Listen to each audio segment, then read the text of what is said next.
Nutritionist Neha कावा के साथ में हमने फर्स्ट एपिसोड किया था, जहाँ पे हमने डिस्कस किया था कि एक न्यूट्रिशन वैल्यू कितना इंपॉर्टेंट है। आज हम सिमिलर टॉपिक लेके आए हैं, लेकिन एक डॉक्टर के साथ में, जहाँ पे हम डिस्कस करेंगे काफ़ी सारी चीज़ें, जैसे गट हेल्थ है, गट हेल्थ किसके वजह से खराब होता है, कैसे हम उसको सुधार सकते हैं। एक प्रेग्नेंट वुमन को कितना इम्पोर्टेंट है बैलेंस डाइट करना, स्पाइसेस का कितना इम्पोर्टेंट है। ऐसे काफ़ी सारे टॉपिक हमने डिस्कस किए हैं। आज के जो हमारे गेस्ट है वो है डॉक्टर हर्षद जोशी, जिनके साथ हमने डिटेल में बात किया है हेल्थ के बारे में और स्पेसिफिकली गट्स के ऊपर, जो आज की डेट में काफ़ी इम्पोर्टेंट टॉपिक है, क्योंकि आई गेस सो 70 to 80% जो हमारे डिसीजेस है वो गट से ही स्टार्ट होते हैं। क्योंकि अगर गट आपका स्ट्रांग है तो आपका इम्यून सिस्टम, आपकी बॉडी काफ़ी ज़्यादा स्ट्रांग रहेगी। ये टॉपिक को और ये एपिसोड को लाइक कीजिए, शेयर कीजिए और चैनल को सब्सक्राइब कीजिए। So without wasting any time, let's jump into the podcast. Health related काफ़ी ऐसे इश्यूज है कि जो गट से स्टार्ट होते हैं, इम्यून सिस्टम से स्टार्ट होते हैं। तो काफ़ी बार हमें इसका ज्ञान नहीं रहता है, नॉलेज नहीं रहता है कि हमें क्या हो रहा है, क्यों हो रहा है। काफ़ी बार ऐसा होता है कि हम चीज़ों को डेस्परेटली या फिर डेलिबरेटली इग्नोर करना चालू कर देते हैं। तो आज का हमारा topic guts, health, immune system, इसके ऊपर रहेगा। हर्षद सर, आपका स्वागत है दी हर्षल टॉक शो में। Thank you Harshal. सबसे पहले तो मुझे एक कंप्लेंट है आपसे। ये सारे हर्षल वाले लोगों से है, क्योंकि हमारा नाम हमेशा हर्षद द के नाम से लिखा जाता है। करेक्ट। तो ये सबसे बड़ा कंप्लेंट है, उससे मैं स्टार्ट करना था पॉडकास्ट को। नहीं, आई करेक्ट। मतलब हर्षद, मैं तो साउथ इंडिया में भी थोड़े टाइम पढ़ा हूँ, तो हर्षद, हर्षल, हर्षत अलग अलग, मतलब it is just Harsh which remains common. हाँ, बाकी की चीजें बदलती बाकी चीज़ें रहती है। बदलती है, करेक्ट। और मेरे साथ तो हमेशा हुआ है कि हमें, मतलब कॉलेज में रहे, कहीं पे भी रहे, हाँ, तो मुझे बोलना पड़ता है आखिर में एल है, ल है, ल। Correct correct. तो सर, हम आज के टॉपिक की तरफ बढ़ते हैं। जो गट्स है, गट्स का कहा जाता है कि एक काफ़ी ज़्यादा एक इम्पोर्टेंट पार्ट है बॉडी का, जिसको सेकंड ब्रेन भी कहा जाता है। यस। तो स्टार्ट यहीं से करते हैं कि इसको सेकंड ब्रेन क्यों कहा जाता है। तो ये एक बहुत ही इंटरेस्टिंग चीज़ है हर्षद, कि हम बोलते हैं कि ब्रेन जो है, ब्रेन में एक नंबर ऑफ न्यूरॉन्स रहते हैं। आप देखोगे तो इंटेस्टाइन के आजू बाजू में करीबन 500 मिलियन न्यूरॉन्स रहते हैं। मतलब आपकी जो रीढ़ की हड्डी है, उसमें जितने न्यूरॉन्स है, करीबन उतनी ही नसें हमारे इंटेस्टाइन के आजू बाजू में है। ये खुद से ही काम करती है, मतलब उस बाकी की जैसे आपको हाथ हिलाना है तो ब्रेन आपको इंस्ट्रक्शन देगा, तभी नसें हिलेंगी। इंटेस्टाइन की नसें अलग इस चीज़ में है कि वो खुद से काम करती है, खुद डिसाइड करती है कि इंटेस्टाइन की स्पीड कैसी होनी चाहिए, एसिड वगैरह कितना बनना चाहिए, डाइजेशन कैसा होना चाहिए। लेकिन ब्रेन का काम इतना ही रहता है कि वो उसको सुपरवाइज करते रहता है। जैसे कि स्कूल में मॉनिटर्स रहते हैं, तो क्लास का मॉनिटर करेक्ट। देखेगा कि क्लास बरोबर चल रही है। बीच बीच में टीचर्स या प्रिंसिपल देखते हैं कि दे आर वर्किंग वेल। तो इंटेस्टाइन के जो नर्वस सिस्टम है, ये ऐसे काम करती है। और एक इंटरेस्टिंग चीज़ है, जो फील गुड हार्मोन बोलते हैं हम लोग, हाँ, मेडिकल टर्म में बोला जाता है सीरोटोनिन। सोरिटोन। तो सीरोटोनिन, मतलब आप सोचोगे कि फील गुड हार्मोन है तो ब्रेन में बनना चाहिए, बट जो एक ऑल इंडिया इंस्टीट्यूट की स्टडी हुई थी, उसमें उन्होंने देखा है कि 90% of this feel good hormone जो सीरोटोनिन है, वो एक्चुअली इंटेस्टाइन में बनता है, ये इंटेस्टाइन की नसों में बनता है। तो आप समझ सकते हो कि ब्रेन तो इम्पॉर्टेंट है ही है, बट इंटेस्टाइन के अराउंड ये जो नर्व सिस्टम कितनी इम्पॉर्टेंट है आपको अच्छा रखने के लिए या फील गुड रखने के लिए। तो जो हम कहते हैं कि बटरफ्लाई इन स्टमक, वही। Absolutely, it is not incorrect. मतलब कई बार ऐसे होता है कि आप एक जैसे कि अभी मैं इंटरव्यू के लिए बैठा हूँ या पॉडकास्ट में बैठा हूँ, आप किसी इंटरव्यू में जाने वाले हो, शादी की डिस्कशन चल रही है, आपको जो पेट में लगता है ना बटरफ्लाइज होते हैं, वो एक्चुअली बिकॉज ये नसें जो है वो इरिटेट हो जाती है या दे आर डेलिकेट, और वैसे उस कारण से ये सिम्टम्स बोलते हैं। आपने ये भी सुना रहेगा कि there is something called gut instinct. Correct. शायद उसका रीज़न भी यही है। इसके बारे में बहुत ज़्यादा स्टडीज़ नहीं हुए हैं, बट जो हमें अंदरूनी लगता है कि शायद ये सच है, वो गट फीलिंग भी मुझे लगता है कि शायद ये सेकंड ब्रेन का ही पार्ट है। हाँ, करेक्ट, गट यस, फीलिंग ये वर्ड है जो यस, कभी सोचा नहीं था इसके बारे में। Exactly, exactly. So it is a very important nerve system of your body. मतलब अगर हम कहें तो गट्स एक सेल्फ गवर्निंग बॉडी है, ब्रेन उसको सिर्फ सुपरवाइज करता है। बराबर। लेकिन एग्जैक्टली जो कनेक्शन रहता है वो कैसा रहता है, मतलब क्या क्या ऑर्डर्स रिसीव होते हैं, क्या क्या दिए जाते हैं? सो ये दो तरीके से होता है, इसको हम बेसिकली बोलते हैं गट ब्रेन गट एक्सिस। तो इसमें क्या होता है, गट और ब्रेन, जैसे मैंने बताया कि सुपरवाइजर इज ब्रेन और एक्चुअल काम चलते रहता है इंटेस्टाइन में, ये दोनों के बीच में जो बातचीत होते रहती है that is through one nerve call vagus nerve. या ऐसे देखा जाए तो बॉडी की सबसे बड़ी नस है जो ब्रेन को इंटेस्टाइन से कनेक्ट करती है। लेकिन ये कैसे होता है, तो अगर आप माइक्रोबियल या फिर मॉलिक्यूलर लेवल पे जाओगे तो आपके मतलब आपके बॉडी में करीबन 30 ट्रिलियन सेल्स है। ओके, और आप इंटेस्टाइन में बैक्टीरिया रहते हैं, तो करेक्ट, इंटेस्टाइन में अराउंड 39 ट्रिलियन बैक्टीरिया है। 39 ट्रिलियन। यस, सो ऑलमोस्ट मतलब we are not made up of only cells, we are made up of more of these microbes, you know. तो ये जो छोटे छोटे बैक्टीरिया है जिनको हम ध्यान में भी नहीं रखते, एक्चुअली ये गवर्न करते हैं कि सारी चीजें कैसे काम करनी है। और ये जो गट और ब्रेन का जो क्रॉस टॉक होते रहता है, इसमें कई बार ये बैक्टीरिया का बहुत ज्यादा काम रहता है। मतलब मैसेंजर की तरह? नॉट जस्ट मैसेंजर, वो कोई चीज़ें बनाते हैं, जैसे कि हमें अब तक लगता था कि वो खाली फूड डाइजेशन में हेल्प करते हैं, बट वो कोई सारी केमिकल्स बनाते हैं ये बैक्टीरियाज, जो ये नसों को प्रभावित करती है, जो इनडायरेक्टली ब्रेन को बताता है कि सब कैसे चल रहा है। Oh! Yes, so they are very important part of our body. मतलब शासन और प्रशासन वाला भाग पार्ट है ये। Absolutely, yes. तो जैसा आपने कहा था कि बैक्टीरिया, तो इसमें भी क्या गुड बैक्टीरिया, बैड बैक्टीरिया ऐसा रहता है?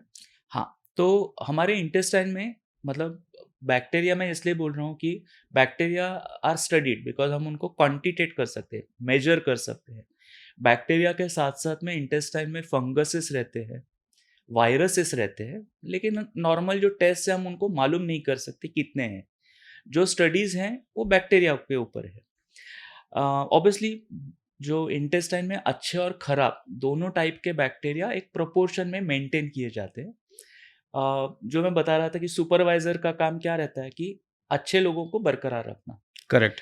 तो इंटेस्टाइन में हमेशा ऐसे होता है कि अच्छे बैक्टीरिया का प्रमाण है वो थोड़ा ज़्यादा मेंटेन किया जाता है, ताकि वो ये खराब बैक्टीरिया पे कंट्रोल रख सके। जब भी इसको बोलते हैं माइक्रोबियल हार्मोनी, है ना, माइक्रोबियल हार्मोनी। हार्मोनी। जब भी ये हार्मोनी थोड़ी डिस्टर्ब हो जाती है, मतलब अच्छे बैक्टीरिया कम हो रहे हैं या खराब बैक्टीरिया बढ़ रहे हैं, इसको हम बोलते हैं डिसबायोसिस। मतलब इसमें ओह! ये बैक्टीरिया का प्रोपोर्शन चेंज हो रहा है, जिसके वजह से हम देख रहे हैं कि कई सारी बीमारियां का जो उगम है वो ये डिसबायोसिस से है। शुरुआत ये डिसबायोसिस के कारण होती है। अगर मेरे को एग्जाम्पल देना रहा तो आपके गार्डन में अच्छे पौधे भी रहते हैं और जो वीड या जो खराब छोटे छोटे पौधे उभरते रहते हैं, आपको अच्छे पौधों की ज़्यादा निगरानी रखनी पड़ती है।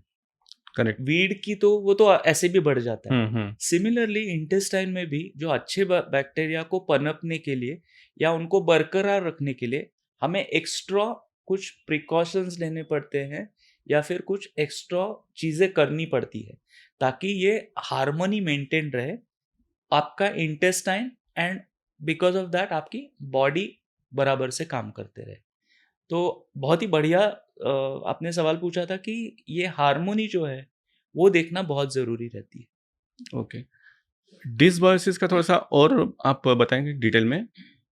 तो मतलब डिसबायोसिस के बारे में अगर मतलब आप अगर मुझे पूछ रहे हो कि कारण पूछ रहे हो कि क्यों होता है, हाँ। तो अलग-अलग कारण हैं। इससे सबसे इम्पोर्टेंट एक जो कारण है, जो हम बोलते हैं कि unnecessary use of antibiotics. Okay. Okay, तो एंटीबायोटिक्स को तो ये पता नहीं है। जब हम लोग आजकल देखा जाए तो आप कोई भी सर्दी जुकाम बुखार कुछ भी हो जाओ, आप फार्मेसी में चले जाते हो, वो आपको 1-2 एंटीबायोटिक थमा देता है, आपको भी अच्छा लगता है कि फीवर 2 दिन की जगह 1 दिन में सेटल हो गया। बट इससे एक्चुअली आप अपने बॉडी को बहुत ज़्यादा नुकसान कर रहे हो। क्यों? क्योंकि एंटीबायोटिक्स को ये नहीं पता कि अच्छे बैक्टीरिया कौन से हैं और खराब बैक्टीरिया कौन से हैं। वो ये डिस्क्रिमिनेशन नहीं कर सकते। तो इसके कारण कई बार अच्छे जो बैक्टीरिया है वो बहुत ज़्यादा मात्रा में उनको डैमेज पहुंचता है, ये एंटीबायोटिक का बार बार इस्तेमाल होने की वजह से। और ये जब भी अच्छे बैक्टीरिया कम हो जाते हैं, खराब बैक्टीरिया बढ़ते हैं, उस वजह से इंटेस्टाइन के छोटे बड़े सारे जो मामले हैं या डिसीजेस है, ये बहुत ज़्यादा तेज़ी से बढ़ने लगते हैं। ओके। कहीं पे मैंने पढ़ा था कि जैसे गुड बैक्टीरिया और बैड बैक्टीरिया की हमने बात की थी, तो जितना गुड बैक्टीरिया रिक्वायर्ड है, उतना ही बैक्टीरिया भी रिक्वायर्ड है, ऐसा कुछ है? नहीं, बैड बैक्टीरिया सी मतलब आप जैसे मैंने बताया कि आप जब भी कुछ खाना खा रहे हो, तो उसके साथ-साथ में अच्छे खराब दोनों चीज़ें अंदर जाने ही वाली है। हुँ। वो आपको कितने तरीके से परेशान कर रही है, ये डिसाइड होता है कि whether it is a good bacteria और a bad bacteria. Okay. Okay, तो आप ऑब्वियसली सारे बैक्टीरिया को पूरी तरीके से या सारे खराब बैक्टीरिया को आप पूरी तरीके से निकाल भी नहीं सकते, हुँ। बट आपको ये खाली बैलेंस मेंटेन करना ये आना चाहिए, ये जमना चाहिए ताकि आप डिसीजेस को प्रिवेंट कर सके। जैसे कहा जाता है कि हमारे जो इम्यून सिस्टम है, मतलब उसका 70% जो स्टार्ट होता है, वो गट से स्टार्ट होता है। तो ऐसे क्या-क्या चीज़ें होती है वो 70% में, ताकि पूरी बॉडी जो है वो फिट रहती है? ओके, तो जैसे कि हम बचपन में आपने देखा रहेगा कि हमें टॉन्सिल्स होते थे, हाँ, राइट? और ऑपरेशन करते थे। सबसे करेक्ट। बढ़िया चीज़ रहती है कि ऑपरेशन के बाद का आइसक्रीम खाना, हुँ। राइट? तो ट्रू। अभी आप देखो तो उतने ज़्यादा बच्चों के टॉन्सिल के ऑपरेशन नहीं होते हैं, हाँ। राइट? टॉन्सिल का काम क्या है basically? Tonsil is like a gatekeeper, जो आप खाना अंदर जा रहा है, this is the first place कि हुँ। जहाँ पे वो बॉडी के कॉन्टैक्ट में आ रहा है। हाँ। तो ये जो है ये जो गेटकीपर्स है, वो ये देखते हैं कि आप जो खा रहे हो वो सही तरीका का खा रहे हो कि नहीं। अगर नहीं खा रहे हो तो उसके अगेंस्ट अपने को क्या प्रोटेक्शन लेना चाहिए, ये यहाँ पे ये टॉन्सिल्स में डिसाइड होता है। सेम टाइप ऑफ जो टिश्यूज रहते हैं या प्रोटेक्टर टिश्यूज रहते हैं, वो इंटेस्टाइन में भी रहते हैं। एंड जो मतलब हमारे बॉडी की प्रोटेक्शन की टिश्यू कहाँ-कहाँ रहती है? एक तो टॉन्सिल्स में है, एक तो मगज जो बोन मैरो बोलते हैं वो हुँ। है, तीसरी चीज़ है स्प्लीन जो तिल्ली बोलते हैं हिंदी में। तो इन चीज़ों में एक्चुअली आपकी बॉडी फाइटिंग सेल्स को बनाती है या वहाँ पर फाइटिंग सेल्स स्टोर्ड रहते हैं। But almost 70% of those are also present in the intestine. और ये इंटेस्टाइन में कहाँ होते हैं? तो इंटेस्टाइन में एम सेल्स करके है। कोई स्पेसिफिक टाइप ऑफ सेल्स रहते हैं जो अपने इंटेस्टाइन की लाइनिंग के बीचों बीच रहते हैं, जो ये देखते रहते हैं कि ये कंट्रोल कैसे चल रहा है। अगर मत मेरे को नॉर्मल भाषा में मैं बताना रहा तो मैं ये बोलूँगा कि it is like our fighting system और जो हमारी प्रोटेक्शन सर्विसेज हैं उस हुँ। हिसाब से। तो जो 2 टाइप की सिस्टम्स रहती है इंटेस्टाइन की प्रोटेक्शन करने में। एक है इनेट इम्यूनिटी एंड एक है एक्वायर्ड इम्यूनिटी। तो मतलब जैसे कि पुलिस एक फर्स्ट कॉन्टैक्ट है। अगर कोई भी चोर आ रहा है तो पुलिस को पहले मालूम पड़ता है कि भाई कुछ तो प्रॉब्लम चल रही है। वैसे इंटेस्टाइन के कुछ सेल्स ऐसे रहते हैं जो ये देखते हैं कि ये चीज़ ठीक नहीं है बॉडी के लिए। उनको वहाँ पे रोकना है या निकाल के फेंकना है, ये डिसाइड होता है ये इम्यून सिस्टम के सेल्स के साथ। अगर हमने मालूम कर लिया कि ठीक है आपने जो खाया उसमें से कोई चीज़ आपके लिए अच्छी नहीं है, लाइक इट डिसाइड्स कि वेदर इट इज़ फ्रेंड और फो, मतलब ये आपका दुश्मन है या दोस्त है। हुँ। दोस्त रहा तो उसको अंदर लिया जाता है, करेक्ट। दुश्मन रहा तो उसको वहीं पे रोका जाता है, राइट? तो ये रोकने वाली जो चीज़ें हैं, ये काम करती है ये एम सेल्स। उसके बाद में एक बार ये अंदर आ गया, मतलब अगर आपको लग रहा है कि ये दुश्मन है, तो ऑब्वियसली आपको उस पे अटैक करना है। तो ऐसी कुछ कमांडो सेल्स रहती है, जो हम लिम्फोसाइट्स बोलते हैं, टी लिम्फोसाइट्स बोलते हैं। ये चीज़ें ऐसे खराब और अनफ्रेंडली मॉलिक्यूल्स पे अटैक करती है, उसको कंट्रोल में रखती है। लेकिन आपको भी ओके। पता रहेगा, अभी ऑपरेशन सिंदूर के दरमियान हमने देखा हुँ, हुँ। कि only our forces are not good enough, hmm, surveillance system भी उतनी ज़रूरी है, करेक्ट, ताकि ट्रू। आप उसको पहले भाँप सको हुँ, कि हुँ। भाई ये ठीक है या ये ठीक नहीं है। Hmm, hmm. तो इंटेस्टाइन के इर्द-गिर्द या जो ब्लड सर्कुलेशन इंटेस्टाइन का चालू रहता है, उसके अंदर ऐसे कुछ सर्कुलेटिंग व्हाइट सेल्स रहती हैं, जो ये देखती रहती है कि ये काम बराबर चल रहा है। ये उनकी सर्वेलेंस चालू रहती है, एंड दैट इज़ व्हाई 70% अपना जो इम्यून सिस्टम रहता है, वो इंटेस्टाइन के भीतर रहता है। ओके। जैसे ईटिंग के बारे में कहा जाता है कि आप जब भी खाना खाओ तो वो माइंडफुल खाओ। तो ये माइंडफुल का मीनिंग क्या होता है?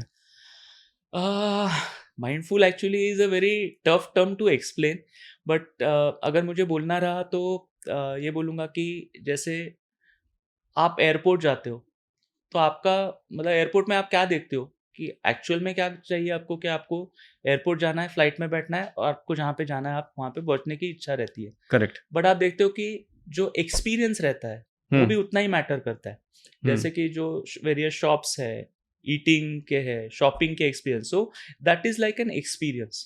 करेक्ट। तो खाना भी वैसे ही करना चाहिए। तो ये जो माइंडफुल ईटिंग बोलते हैं, तो ये एक्सपीरियंस बहुत इंपॉर्टेंट है। मतलब आप ठीक से बैठना चाहिए, ठीक से उससे हाथ से, मतलब जैसे कि ट्रेडिशनल हुँ, इंडियन हुँ, हुँ। फैमिलीज़ में जो होता था पहले, कि हम लोग नीचे बैठते थे, हुँ, हुँ। हाथ से खाते थे, ना कि चम्मच और फोर्क्स से। हुँ, हुँ। ठीक से चबा के खाते थे। सारे फैमिली मेंबर्स बैठा करते थे, तो बातचीत होती रहती थी। उस दरमियान वो खाने का रस हम लेते थे। अभी आप देखो तो क्या हो रहा है कि घर में 2-3 लोग रहते हैं, बच्चे रहते हैं तो टीवी के सामने बैठ के खाते हैं। हाँ, करेक्ट। हम बड़े लोग रहते हैं तो हम मोबाइल में, मैं कुछ मैसेजेस देखते रहता हूँ। Wife is seeing some reels. Hmm, hmm. तो इन चीज़ों में क्या होता है कि आपका ब्रेन कंटिन्यूअसली फ़ोकस्ड है किसी और चीज़ पे। हुँ, हुँ। इंटेस्टाइन अपना काम वो तो वैसे ही कर ही रहे हैं, बट उनमें कोई तालमेल नहीं है, कोई जोड़ नहीं है। तो करेक्ट। ऑब्वियसली इससे क्या होता है कि आप इसमें से जो रस रहते हैं खाने में से, वो ठीक तरीके से आप उनको अप्रिशिएट नहीं कर पाते। हुँ, हुँ, उसका हुँ। साइड इफ़ेक्ट क्या है कि जब भी ये डिस्कॉर्डेंट रहता है, तो जो जैसे मैंने बताया फ़ील गुड हार्मोन जो सीक्रेट होने चाहिए, या डाइजेशन में जो ये हेल्प करने वाले कोई केमिकल्स रहते हैं, वो ठीक तरीके से बन नहीं पाते या ठीक तरीके से इस्तेमाल नहीं हो पाते। तो इसके लिए ठीक से बैठ के खाना, keeping everything aside, all social media, TV, everything, ये चीज़ें बहुत इम्पोर्टेंट है। मेरी मम्मी हमेशा एक चीज़ कहती है कि जब हम खाना खाते हैं, तो हमारे जो पंचेंद्रिय है, वो एग्ज़ैक्टली, एक्टिवेट होनी चाहिए। एग्ज़ैक्टली। मतलब हाथ को भी चटका लगना चाहिए कि हम कुछ करेक्ट, खा करेक्ट। रहे हैं। ठीक से चबाना चाहिए, अच्छा। है ना? तो ये सारी चीज़ें बहुत सही कहा। करेक्ट। मैंने रिसेंटली एक पॉडकास्ट किया था न्यूट्रिशनिस्ट नेहा कावा के साथ में। तो उनको मैंने गट्स के ऊपर ही इश्यू के ऊपर पूछा था। तो एक चीज़ उन्होंने कही थी कि बच्चों में जो इम्यून सिस्टम है या फिर जो गट इश्यूज़ है, वो अभी 7 या 8 ईयर से स्टार्ट हो रहे हैं। राइट। इसके पीछे में क्या रीज़न हो सकता है? यस, ये बात एकदम सही है। हम मतलब मैं अभी एडल्ट या बड़े लोगों के इंटेस्टाइन या गैस्ट्रोएंटरोलॉजी पे काम करता हूँ। लेकिन मेरे जो कलीग्स हैं, जो पीडियाट्रिक गैस्ट्रोएंटरोलॉजिस्ट, मतलब छोटे बच्चों के इंटेस्टाइन रिलेटेड जो देखने वाले मेरे कलीग्स हैं, वो ये बोलते हैं कि एक स्टडी हमने रिसेंटली किया था, उसमें हमने क्या मालूम पड़ा कि करीबन 30 से 50% बच्चों में, 30 टू 50% ऑफ द किड्स, उनको 5 साल के पहले एटलीस्ट 5 से 6 एंटीबायोटिक के कोर्सेज़ मिलते हैं। मतलब उनका ओके। और ज़रूरी नहीं है कि वो एक्चुअल में नेसेसरी इन्फेक्शन था। मतलब कई बार वायरल इन्फेक्शन रहता है। हुँ, हुँ। डॉक्टर्स के पास जाते हैं या जैसे मैंने बताया फार्मेसी में जाते हैं, एंटीबायोटिक ले लेते हैं। तो ये एंटीबायोटिक लेने के कारण कई बार बच्चों में इम्यून सिस्टम को बहुत हानि पहुंचती है।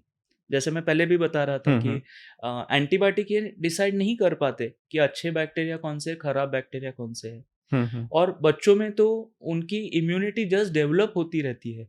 हुँ। ये समय पर अगर आप ये जो प्रोटेक्शन जो है, अच्छे बैक्टीरिया का प्रोटेक्शन अगर आप निकाल रहे हो, तो उसके वजह से ऑब्वियसली आगे जाकर ये बच्चों में इम्यूनिटी रिलेटेड प्रॉब्लम्स बहुत ज़्यादा तरीके से बढ़ती है, ये हमने देखा है। सेकेंड चीज़ क्या है कि when it comes to delivery, जैसे कि पहले नॉर्मल डिलीवरीज बहुत हुआ करती थी, हाँ। ठीक है। मैं अभी उसके स्टरिलिटी और वो चीज़ों में नहीं जा रहा हूँ, हुँ। बट अगर अभी आप देखोगे तो हमने देखा है कि 20 से 25% डिलीवरीज जो होती है वो हुँ। सिजेरियन से होती है, करेक्ट, सी सेक्शन से। सी सेक्शन से होती है। तो उसका प्रॉब्लम क्या है? तो नॉर्मल जो वजाइनल डिलीवरी होती थी, नॉर्मल डिलीवरी जो होती थी, तो पेट के अंदर जब भी बच्चा रहता है, वो उसको कोई बैक्टीरिया का कुछ एक्सपोजर ही नहीं हुआ रहता है। तो हुँ। उसको बैक्टीरिया का फर्स्ट एक्सपोजर कभी होता है जब भी वो माँ के योनि से बाहर निकलता है तभी। हुँ। तो वो जो बैक्टीरियाज वो बच्चे को मिलते हैं, वो माँ के योनि में से जो होने वाले बैक्टीरियाज है, जो अच्छे वाले बैक्टीरियाज रहते हैं, उनसे उसका पहला एक्सपोजर होता है। मतलब एक प्रोटेक्शन लेयर उसको मिल जाती है। Exactly exactly. लेकिन अभी सी सेक्शन के वजह से क्या हो रहा है कि द बच्चा, the one who comes out of the वूम, पहला उसका एक्सपोजर क्या है? जो स्किन के बैक्टीरिया से, हुँ। जिसको हमने केमिकली क्लीन किया हुआ है सी हुँ। सेक्शन के लिए, या फिर हॉस्पिटल एनवायरनमेंट, ओके। जिसके कारण उसका जो माइक्रोबियल और जो बैक्टीरियल फ्लोरा हम बोलते हैं, वो कंप्लीटली डिफरेंट रहता है than what we were seeing early. शायद यही एक कारण है जो मुझे लगता है कि जिसके कारण बच्चों में भी इम्यूनिटी रिलेटेड प्रॉब्लम्स कई तरीके से बढ़ रहे हैं। मतलब हम लोग कई बार ये डिस्कस करते हैं, अपने आप में जब भी बोलते रहते हैं अमंगस्ट आवर कम्युनिटी, तो हम यही बोलते हैं कि by increasing antibiotics you are actually creating weaker generation which hmm. will not fight various infection and other diseases like probably what we used to. Correct. एक थोड़ा-सा मैं द साइडलाइन लेके जाऊँगा टॉपिक को, जैसे आपने कहा था एंटीबायोटिक्स का। Yes. काफ़ी बार ऐसा होता है कि हम चीज़ें जो है वो डॉक्टर को नहीं दिखाते, फॉर दैट मैटर मेडिसिन भी नहीं लेते। Yes. लेकिन फिर बाद में पता चलता है कि वो चीज़ें काफ़ी ज़्यादा एग्रीवेट हो गई है। Yes. हमने जानबूझ के उसको साइडलाइन कर दिया कि हमें नहीं कुछ हुआ नहीं है, ये अपने आप ठीक हो जाएगा। लेकिन ऐसे वजह से भी तो हेल्थ इश्यूज़ क्रिएट होते हैं। Yes. वैसे मतलब आप अगर डिसीजेस को देखो तो डिसीजेस दो टाइप के होते हैं। एक तो है जो इन्फेक्शन से होने वाले, दूसरे हैं नॉन इन्फेक्शस। तो हम जो अभी बात कर रहे थे इम्यून सिस्टम हुँ। रिलेटेड या गट रिलेटेड, हुँ। जनरली हमने देखा है कि जो नॉन इन्फेक्शियस कारण के लिए अगर आप एंटीबायोटिक ले रहे हो, मतलब जैसे, या फिर आप वायरल इन्फेक्शन जिसमें एक्चुअली एंटीबायोटिक का कुछ रोल नहीं है, तो करेक्ट। उस कारण से जो आप डिसीजेस बढ़ा रहे हो वो हम प्रिवेंट कर सकेंगे। मैं ये नहीं बोल रहा हूँ कि हमें ट्रीटमेंट लेनी ही नहीं चाहिए, बट मैं ये बोल रहा हूँ कि बिना डॉक्टर को दिखाए, या कई बार ये हमारी डॉक्टर्स की भी जिम्मेदारी है कि हम बिना मतलब के एंटीबायोटिक का इस्तेमाल ना करें, हुँ। तो ये कई सारे डिसीजेस को प्रिवेंट कर सकती है।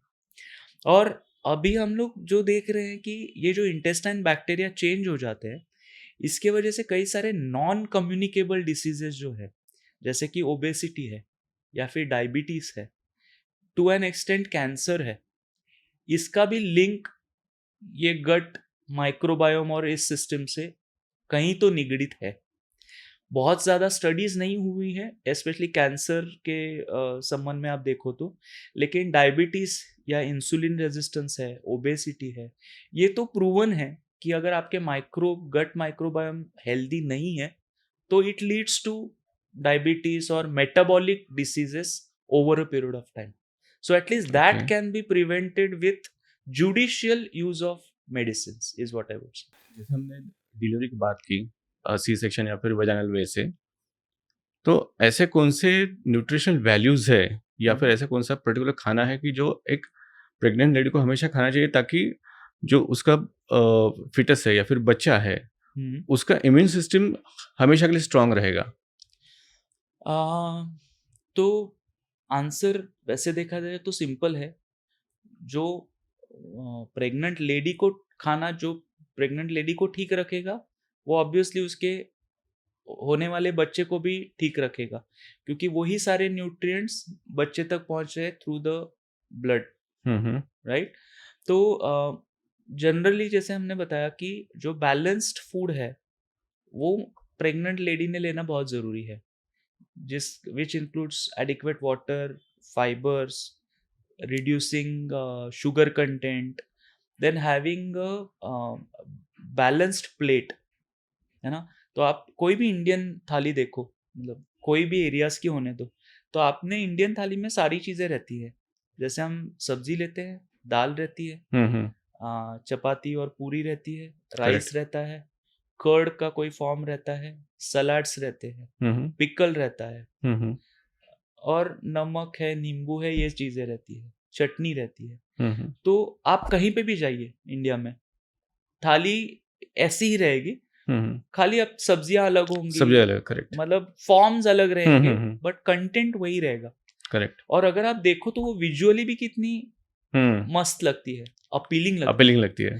That is because it uses everything that is available naturally. Hmm, तो उसमें प्रोसेस चीज़ें बहुत कम होती है, जो खुद से या मतलब जो सीजनल या फिर वो एरियाज में लोकेलिटी में जो बन रही है, उन चीज़ों का इस्तेमाल होता है। तो मुझे लगता है कि ये बहुत इम्पॉर्टेंट है। मतलब जो आजकल के फैट डाइट्स रहते हैं, like I am just eating proteins, I am just eating non veg diet, right? या फिर I am just eating paleo diet. तो इसमें क्या है कि जैसे हम बता रहे थे कि इंटेस्टाइन में भी सारे तरीके के बैक्टीरिया होने ज़रूरी है। Diversity is very important. एक चीज़ एक्सेस में हो तो वो प्रॉब्लम करेगी ही करेगी। खाने का वैसे ही है। अगर आप सारी चीज़ें डाइवर्स लो, आपकी प्लेट ऐसी सजी हुई रहेगी, तो obviously that will keep you healthy.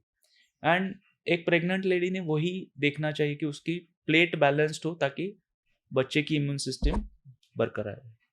जैसे हमने बात करते वक्त पिकल की बात की थी, तो कहीं तो भी मैंने पढ़ा था या फिर कोई वीडियो देखा था जिसमें कहा गया था कि पिकल जो है वो सबसे इम्पोर्टेंट इंग्रेडिएंट है हमारे खाने में, जो यस, इम्यून सिस्टम को या फिर हमारे जो टेस्ट बर्ड्स है उसको एक्टिवेट रखता है। करेक्ट। तो yes, it I will not से कि इट इज द इम्पोर्टेंट, मतलब इट इज द ओनली हाँ, इम्पोर्टेंट द थिंग। ओनली नहीं। हाँ, but yes, it is an important factor, क्योंकि जैसे कि जो 5 रस बोलते हैं हम लोग, तो वो उसको एक्टिवेट करता है।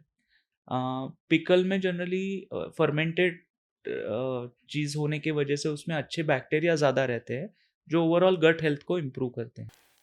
जैसे अभी एक रिसेंटली केस हुई थी, आपने भी पढ़ा होगा कि कफ सिरप लेने से काफ़ी सारे बच्चों की जान चली गई थी। तो क्या जो कफ सिरप है मतलब ऑब्वियसली वो एंटीबायोटिक है, तो उसने पूरा उनका जो इम्यून सिस्टम है उसको पूरा क्रैश कर दिया था या फिर how is it?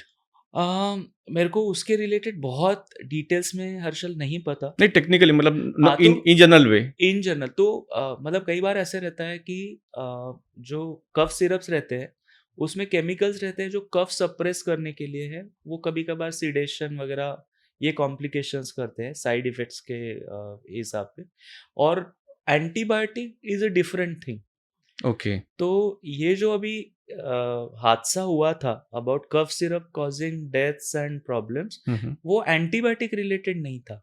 It hmm, was hmm. Related to the compound which was there in the cough syrup. Okay. हम क्या सोच रहे हैं और हम क्या कहना चाहते हैं यहाँ पर इज कि हम एंटीबायोटिक अगर ना ले, तो हम कई सारी चीजें प्रिवेंट कर सकते हैं, होने से रोक सकते हैं एक हद तक।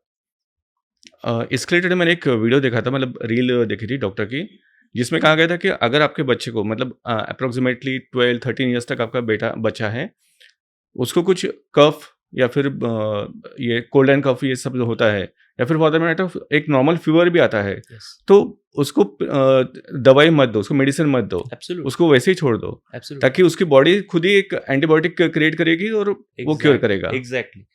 तो वो एक चीज है। कई बार जो होम रेमेडीज रहती है, जो हम नानी का नुस्खा हुँ, बोलते हुँ। थे, तो कई बार ये सारी चीज़ें जो छोटी-मोटी चीज़ें हैं, ये भी आप इस्तेमाल कर सकते हो, जिसके कारण आपको एंटीबायोटिक जितना आप अवॉइड कर सको, वो आपके लिए बेहतर है। आउट ऑफ क्यूरियोसिटी पूछ रहा हूँ मैं आपको, ये हमारा डिस्कशन नहीं हुआ था टॉपिक का लेकिन फिर भी पूछ लेता हूँ मैं आपसे। जैसे बच्चे रहते हैं छोटे, 1 साल के या फिर उसके भी नीचे कम, तो जब उनको गैसेस का प्रॉब्लम होता है या फिर थोड़ा इम्यूनिटी इश्यू हो जाता है या फिर डाइजेस्ट नहीं कर पाते प्रॉपरली, तो जनरली हींग का पानी उनके नेवल पे लगाते हैं। एक्चुअल में वो असर करता है? आई डोंट नो कैसे असर करता है, बट असर करता है। तो इसमें जो हींग है या अज़ाफ़ोटिडा है, तो ये एक्चुअली गैस को बाइंड करने में मदद करती है। Hmm, hmm, hmm. तो जैसे कि आपने मतलब हम लोग बाद में डिस्कस करेंगे I am sure about diet and how the gut can be हाँ, हाँ। हेल्प। तो जो हींग वगैरह है या कई सारे अपने इंडियन स्पाइसेस है, वो एक्चुअली डाइजेशन में हेल्प करते हैं। तो हींग बेसिकली अपना जो गैस को बांध देता है, जिसके कारण गैस का एक्सक्रीशन बढ़ जाता है एंड दैट इज व्हाई जो बच्चों का पेट फूलना है उसमें कई बार उनको राहत मिलती है। It is true. जो गट इश्यूज़ है इसके सिम्पटम्स कैसे रहते हैं? और एक एडल्ट में और एक बच्चे में, किड में, ये क्या अलग-अलग रहते हैं या फिर सेम रहते हैं? Generally adults, I am adult hmm, gastroenterologist. Hmm. तो एडल्ट्स में जैसे देखा जाए तो हम पेशेंट को वार्न करते हैं कि आप अगर इस मतलब जैसे कि आपको बहुत ज़्यादा पेट के रिलेटेड तकलीफ हो रही है, जैसे लूज मोशन हो रहे हैं या बहुत ज़्यादा कॉन्स्टिपेशन हो रहा है जो नॉर्मल दवाई से कंट्रोल में नहीं आ रहा है, अगर आपके पेट में बहुत ज़्यादा दर्द है या मोशंस में या ब्लीडिंग वगैरह कुछ हो रही है, हुँ, हुँ। आपको अगर एक्सेसिवली थकान महसूस हो रही है, मतलब अभी तक आप काम कर रहे थे लेकिन अभी आप वही काम ठीक तरीके से नहीं कर पा रहे हो, कंसंट्रेशन नहीं हो रहा है, बहुत ज़्यादा मूड चेंजेस हो रहे हैं, जैसे आप सडनली एंग्शियस हो जाते हो, बहुत जल्दी डिप्रेस हो जाते हो और बिना मतलब के चिड़चिड़ापन अगर बढ़ रहा है, आपका वजन बिना किसी मतलब के घट रहा है, मतलब आप डाइटिंग नहीं कर रहे हो लेकिन आपका अगर वजन घट रहा है, तो ये कोई चीज़ें है या फिर आपने कुछ ब्लड टेस्ट किए, उसमें आपने आयरन की कमी देखने मिल रही है या फिर आपको मल्टीविटामिन की बहुत ज़्यादा हुँ, हुँ। डिफेक्ट अगर दिख रही है, तो ये सारे लक्षण को नज़रअंदाज नहीं करना चाहिए, क्योंकि ये कई बार इंटेस्टाइन रिलेटेड प्रॉब्लम्स के अलार्म साइंस हो सकते हैं। हम अक्सर बोलते हैं कि intestine always gives you whispers before it start screaming. तो अगर हम ये चीज़ें को पकड़ सके और डॉक्टर्स की सलाह ले सके, तो मेरे ख्याल से हम कई सारी चीज़ों को खराब होने के पहले डायग्नोस करके ट्रीट कर सकते हैं। ये हुई एडल्ट्स की बात। बच्चों में मेरा एक्सपीरियंस जितना है कि जो मैंने अभी सिम्टम्स आपको बताए, जैसे कि वेट लॉस होना या फिर अ, आपके जैसे कॉन्स्टिपेशन या डायरिया जो नॉर्मल चीज़ों से सेटल नहीं हो रहा है, बुखार आ रहा है, ये सारी चीज़ें हैं जिसका आपको ख्याल रखना ज़रूरी है। और एक इम्पॉर्टेंट चीज़ जो हम बच्चों में देखते हैं और कि आपको इंटेस्टाइन रिलेटेड कोई भी बहुत मेजर अगर बीमारी है, तो पहली चीज़ क्या होती है कि आपका जो ग्रोथ स्पर्ट है, वो ब्लॉक हो जाता है या ओके। स्टॉप हो जाता है। मतलब जैसे कि आपके हाइट, आपके क्लास के या आपके भाई-बहन की हाइट के हिसाब से अगर आपकी हाइट अचानक से बढ़ नहीं रही है या आपका वज़न बढ़ नहीं रहा है, तो ये चीज़ें जो है आपको नज़रअंदाज नहीं करनी चाहिए। उसके लिए आपको डॉक्टर्स की सलाह लेना बहुत ज़रूरी है। पेरेंट्स हैं, उनकी हाइट, वेट प्रॉपर है, यस। लेकिन बच्चे का उतना नहीं या फिर प्रोपोर्शनेटली उतना नहीं बढ़ रहा है। एब्सोल्युटली। या फिर अब तक बढ़ रहा था, सडनली 2-3 महीने में हम देख रहे हैं कि भी वज़न नहीं बढ़ रहा है या हाइट नहीं बढ़ रही है, हुँ, भूख हुँ। नहीं लग रही है, तो उसको नज़रअंदाज नहीं करना चाहिए। जैसे आपने कॉन्स्टिपेशन की बात की थी, ब्लोटिंग होता है या फिर एक बिट ऑफ इरिटेशन होता है हमें स्टमक में।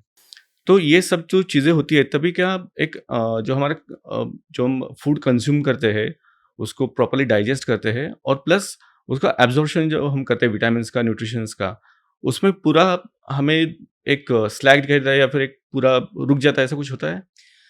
सो ये जो सिम्पटम्स है जैसे कि ब्लोटिंग है या गैस है, ये 2 कारण से हो सकती है। आइदर आपके डाइट में कोई बरता हुआ है या डाइट की कोई चीज़ें हैं जिससे गैस ज़्यादा बनने वाले पदार्थ अगर आप कंज़्यूम कर रहे हो, जिसको हम मेडिकल टर्म में बोलते हैं high FODMAP diet. Okay.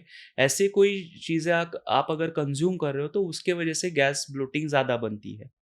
Second thing is, आपने जो सही बताया कि अगर अपने इंटेस्टाइन की हाज़मा क्षमता या डाइजेस्टिव पावर कुछ कम हो गई है, कोई भी बीमारी के वजह से, इंटेस्टाइन की कोई बीमारी के वजह से, तो उसके वजह से भी ये सिम्पटम्स होते हैं।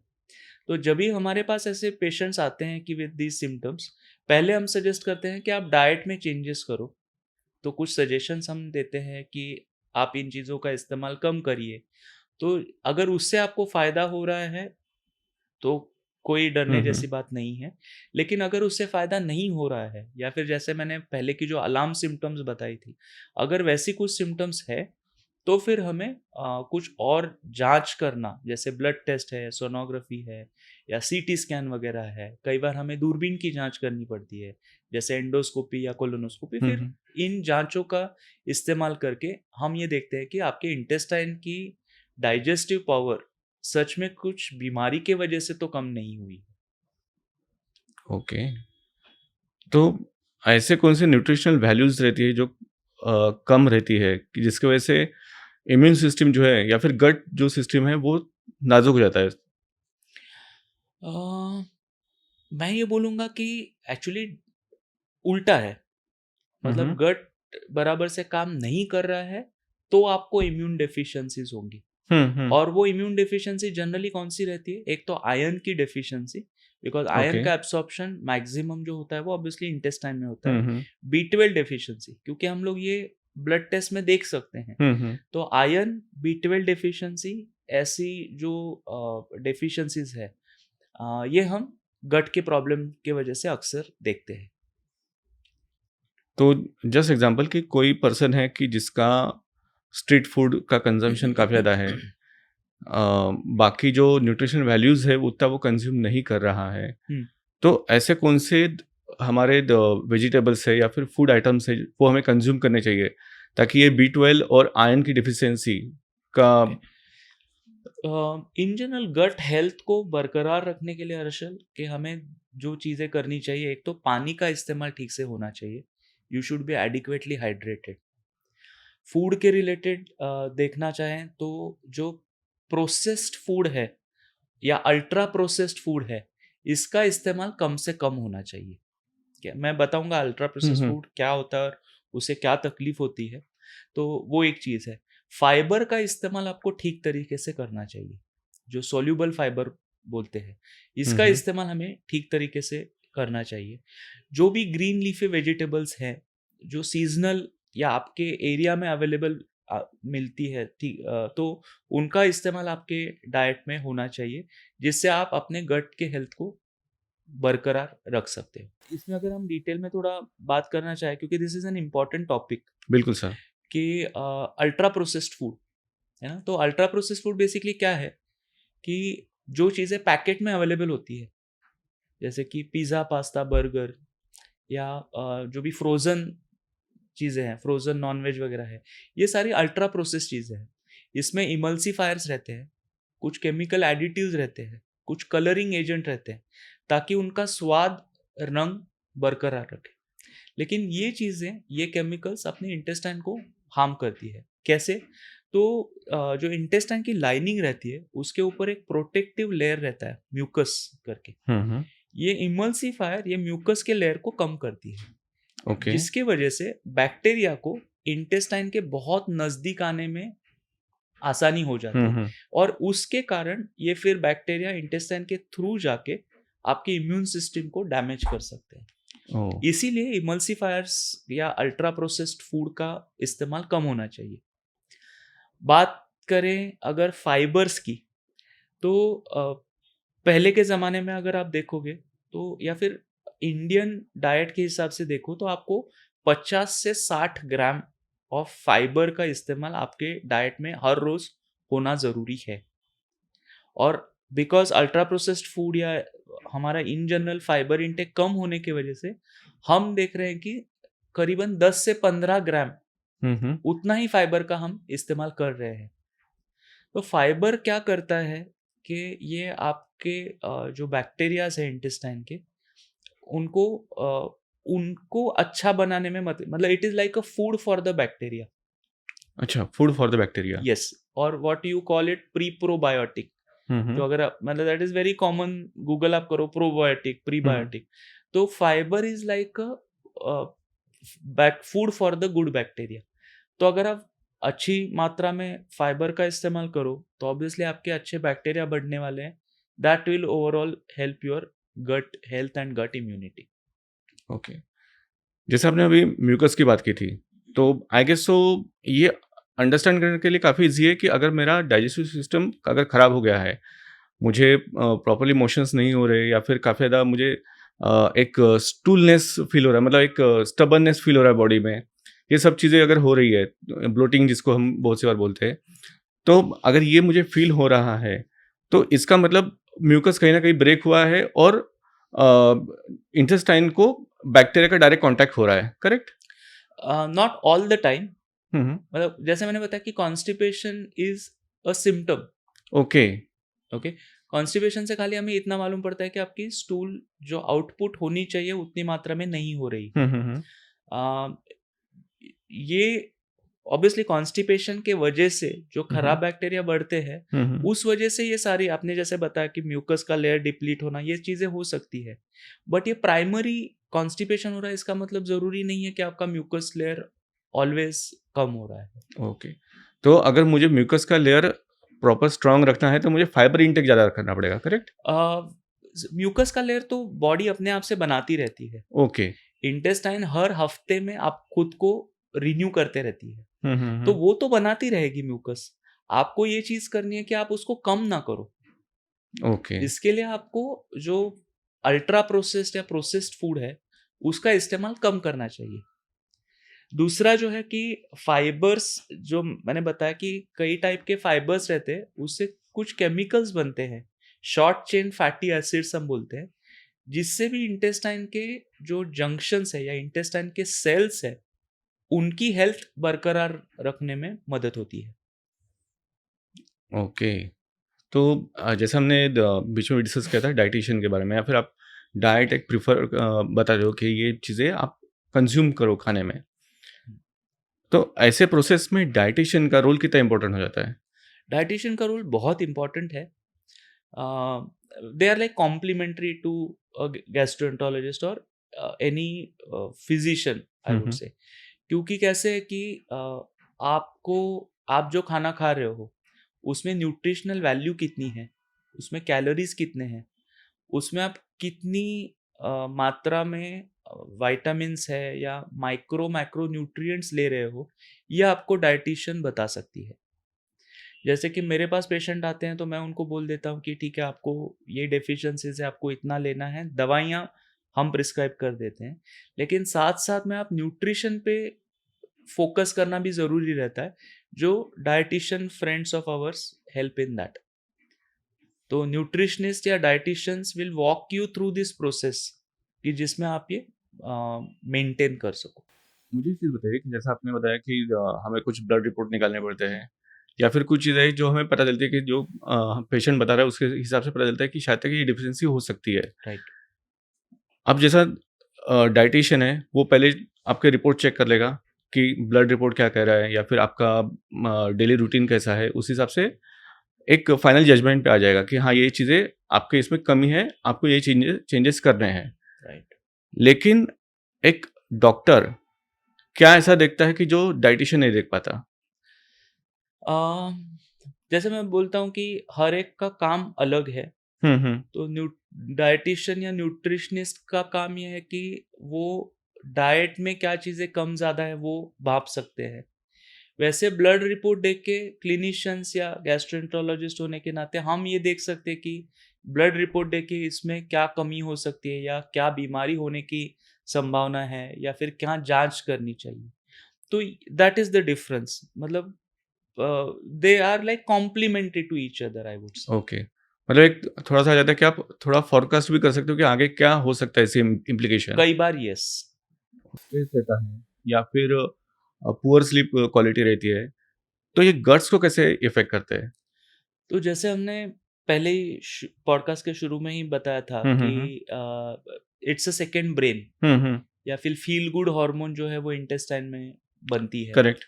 तो जैसे फील गुड हार्मोन है सीरोटोनिन, वैसे ही कॉर्टिसोल करके एक जो हार्मोन है जो स्ट्रेस के वजह से बढ़ती है। ओके। ओके। और कॉर्टिसोल का मतलब कॉर्टिसोल इज रिक्वायर्ड, हम्म। जो अपने को इम्यूनिटी में टू एन एक्सटेंट कॉर्टिसोल की ज़रूरी रहती है। लेकिन स्ट्रेस बहुत ज़्यादा बढ़ता है या फिर जो स्लीप क्वालिटी डिस्टर्बेंस जो हम बोल रहे हैं, उसकी वजह से ये कॉर्टिसोल की वैल्यू नॉर्मल से ज़्यादा बढ़ जाती है। ओके। और जब भी कॉर्टिसोल बहुत ज़्यादा बढ़ता है तो what it does, it affects the intestinal permeability, मतलब इंटेस्टाइन की लाइनिंग जो है उसको वो थोड़ा डिस्टर्ब कर देता है। हम्म। सेकेंड चीज वो ये करता है कि वो इंटेस्टाइन के स्पीड को कम कर देता है। थर्ड थिंग जो कॉर्टिसोल करता है कि जो इम्यून सिस्टम जो मैंने बता रहा था ना कि जो सर्वेलेंस करने वाले इम्यून सिस्टम है, हम्म। उस पर वो थोड़ा असर करता है, ताकि उसके वजह से उनका काम कम हो जाता है। उसका रिजल्ट इफेक्ट क्या है या नेट इफेक्ट उसका क्या होता है कि इन्फ्लेमेशन इंटेस्टाइन के भीतर बढ़ने लगता है, जिस वजह से डायबिटीज, ओबेसिटी, मेटाबॉलिक सिंड्रोम और अलग अलग इन्फ्लेमेटरी ऑटोइम्यून इंटेस्टाइन के कंडीशंस वगैरह इसमें बढ़ोतरी होती रहती है। तो keeping that lifestyle stress free, having a good 7 to 8 hours sleep बहुत नेसेसरी है, जिससे हम ये इंटेस्टाइन की फंक्शन को ठीक से मेंटेन कर सके। कॉर्टिसोल के ऊपर मैं आपको एक क्वेश्चन पूछूंगा कि जैसे अचानक से कुछ हमें स्ट्रेस हो रहा है या फिर साइकोलॉजिकल प्रेशर हम फील करते हैं, या फिर काफ़ी बार ऐसा होता है कि फिजिकल हम एक कह सकते हैं कि डर देखते हैं, जैसे हम कार चला रहे हैं और अचानक से कुछ सामने आ गया, हम अलर्ट हो जाते हैं। राइट। तो हमारे ये पूरे सिस्टम को अलर्ट करने का काम जो है वो कॉर्टिसोल करता है। यस, कॉर्टिसोल के कई सारे फंक्शंस हैं। मेन जो फंक्शन कॉर्टिसोल का रहता है वो इम्यून सिस्टम को मेंटेन रखना ये है। It's a stress hormone. तो कोई भी स्ट्रेस, फिजिकल स्ट्रेस होने दीजिए, इमोशनल होने दीजिए, फिजियोलॉजिकल होने दीजिए, इनमें कॉर्टिसोल की लेवल बढ़ती है। It is like I would से like a fight and flight response. तो अगर आप शेर को देख रहे हो तो नेचुरली क्या करोगे आप, आइदर आप लड़ोगे या भाग जाओगे। Correct. So either you will fight or you will fly, hmm. Flight, right. तो कॉर्टिसोल इसमें अपनी मदद करता है। हाउ डज इट हेल्प कि उससे अपना हार्ट रेट बढ़ जाता है, हम्म। यू स्टार्ट स्वेटिंग, ठीक है, पाल्पिटेशन जैसे होने लगते हैं, your body metabolism starts increasing. तो these are important things. But वो जब भी बियॉन्ड अ पॉइंट चला जाता है, या मतलब क्रॉनिक स्ट्रेस जो हम बोलते हैं, या क्रॉनिक लैक ऑफ स्लीप जो हम बोलते हैं, तो थोड़े टाइम के लिए है, जैसे कि हम एग्जाम्स के पहले प्रिपेयर कर रहे हैं, तो कॉर्टिसोल टेम्परली बढ़ता है which makes you more alert and things. But अगर ये बियॉन्ड द पॉइंट जा रहा है तो उसके कारण जो इन्फ्लेमेशन सेट इन होता है, उससे inflammatory diseases, inflammatory bowel disease, auto immune conditions ये बढ़ने लगते हैं। Okay. So anything in excess is not good, that kind of thing. काफ़ी बार मैंने एक चीज़ देखी है, मतलब मैं पहले इसके पहले बैंक में काम करता था, तो मेरे कलीग्स रहते थे बाजू में बैठे हुए काम करते हो साइड डेस्क पे, तो काफ़ी ज़्यादा वो एंग्जाइटी फील करते थे या फिर प्रेशर फील करते थे, तो उनको खाने की इच्छा होती थी काफ़ी, या या फिर काफ़ी ज़्यादा मूड स्विंग होते थे। राइट। मतलब बैठे हैं इर्रेस्पेक्टिव ऑफ बॉय और गर्ल, बैठे हैं, कुछ आ गया, अचानक से चिल्ला दिया किसी के ऊपर, अचानक से शांत हो गए। राइट। तो ये सारी चीज़ें जो हमने कनेक्शन की बात की थी उसकी वजह से होता है? Yes, these are because of the connection. तो ये जो फूड क्रेविंग्स बोलते हैं, या फिर डिप्रेशन में लोग ज़्यादा खाने लगते हैं, हाँ, हाँ। तो ये इमोशनल डिस्टर्बेंस की वजह से जो केमिकल्स बढ़ते हैं, जैसे हम बोल रहे थे ना गट ब्रेन एक्सिस, तो when the brain is also not healthy, it will lose that control, जो सुपरवाइजर का काम थोड़ा कम हो जाता है, तो intestine starts behaving erratically. It sometimes sends signals कि जिससे body starts taking more food, and that will lead to problems associated, जैसे ओबेसिटी, ओबेसिटी। डायबिटीज बढ़ने लगता है। तो ये स्ट्रेस एंड फूड क्रेविंग का काफी क्लोज रिलेशन है, and it is through this gut brain axis. Okay.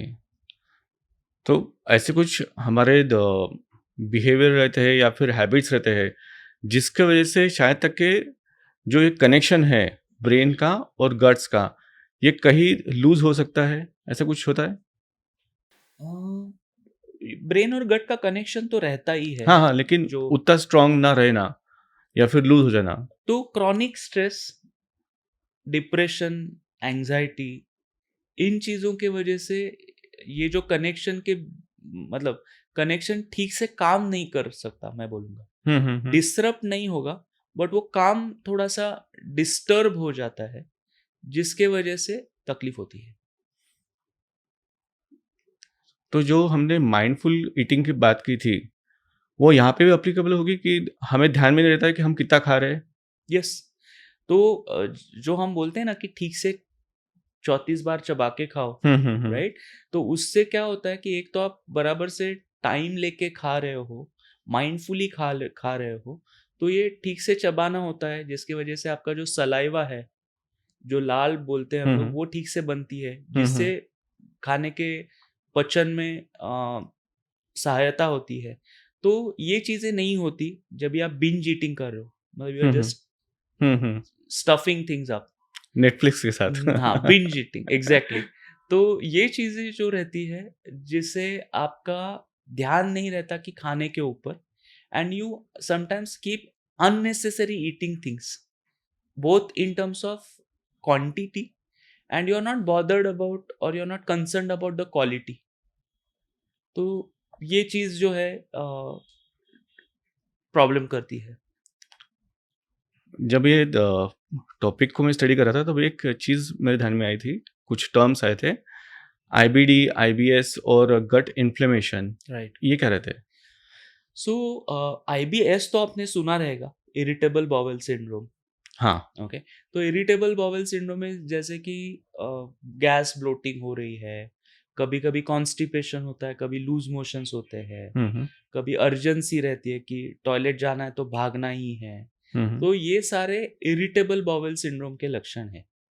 तो इसमें क्या होता है कि इंटेस्टाइन का फंक्शन चल रहा है, बट वो जो नसें है, जो गट ब्रेन वाला कम्युनिकेशन है, वो थोड़ा चिड़चिड़ा हो गया है या इरिटेबल हो गया है। हुँ, हुँ। उसके कारण ये सिम्टम्स हमें देखने मिलते हैं। लेकिन इन्फ्लेमेटरी बाउल डिजीज क्या है? तो इसमें there is not just irritability, लेकिन जो हम बोल रहे थे कि जो इम्यून सिस्टम रहती है, वो ओवर एक्टिव हो जाती है, ओके, एंड बाय मिस्टेक वो अपने ही ऊपर अटैक करना शुरू कर देती है। मतलब? मतलब जैसे कि हमारे जो प्रोटेक्टिव सेल्स है या वाइट सेल्स जो हम बोलते हैं, normally they are suppose to protect my body, hmm, hmm. Correct? But ये जब भी उनका काम थोड़ा डिस्टर्ब हो जाता है, वो अपने आप से अपने ही इंटेस्टाइन पे अटैक करना शुरू कर देते हैं। एक जस्ट मैं एक इसमें ऐड करूँगा, हुँ, आप बताना सही है या नहीं है। काफ़ी बार हम ये बोलते हैं कि जब हम काफ़ी भूख लगती है हमें, हमें खाने नहीं मिलता है, तो जनरली ऐसे कहते हैं कि मेरा ही पेट मुझे खा रहा है। नहीं, that is a different thing, oh! अच्छा। That's a different thing. इसमें एक्चुअली इम्यून सिस्टम डिसरेगुलेट हो जाती है। Hmm, hmm. मतलब आपकी इम्यून सिस्टम बाय मिस्टेक आपके ऊपर अटैक करती है, ओके। एंड उसके कारण आपके इंटेस्टाइन में एक्चुअली डैमेज होने लगता है। मतलब अगर मैं इरिटेबल बाउल सिंड्रोम या आईबीएस पेशेंट की अगर मैं एंडोस्कोपी या कोलोनोस्कोपी करूँ, तो मुझे दिखेगा कि अंदर से इंटेस्टाइन परफेक्टली नॉर्मल है। लेकिन ये आईबीडी पेशेंट की अगर मैं कोलोनोस्कोपी या एंडोस्कोपी करूँ, तो उसमें मुझे अल्सर्स वगैरह दिखेंगे, इंटेस्टाइन में नैरोइंग दिखेगी या ओह! एक्चुअल डैमेज दिखेगा।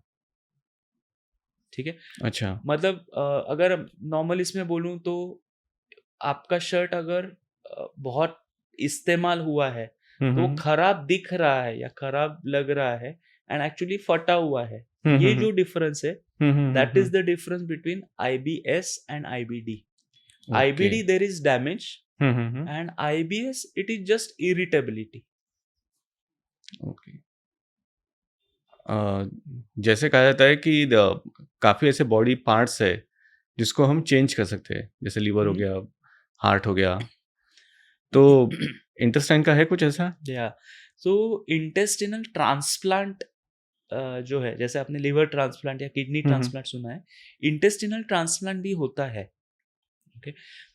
इसमें क्या होता है कि ऑब्वियसली आप मतलब इंटेस्टिनल कोई भी ऑर्गन ट्रांसप्लांट करते हो तो आप क्या करते हो कि आइदर किसी लिविंग आदमी का या हुँ, हुँ। फिर किसी डेड इंसान जो डोनेट बॉडी करना हुँ, चाहते हैं, हुँ।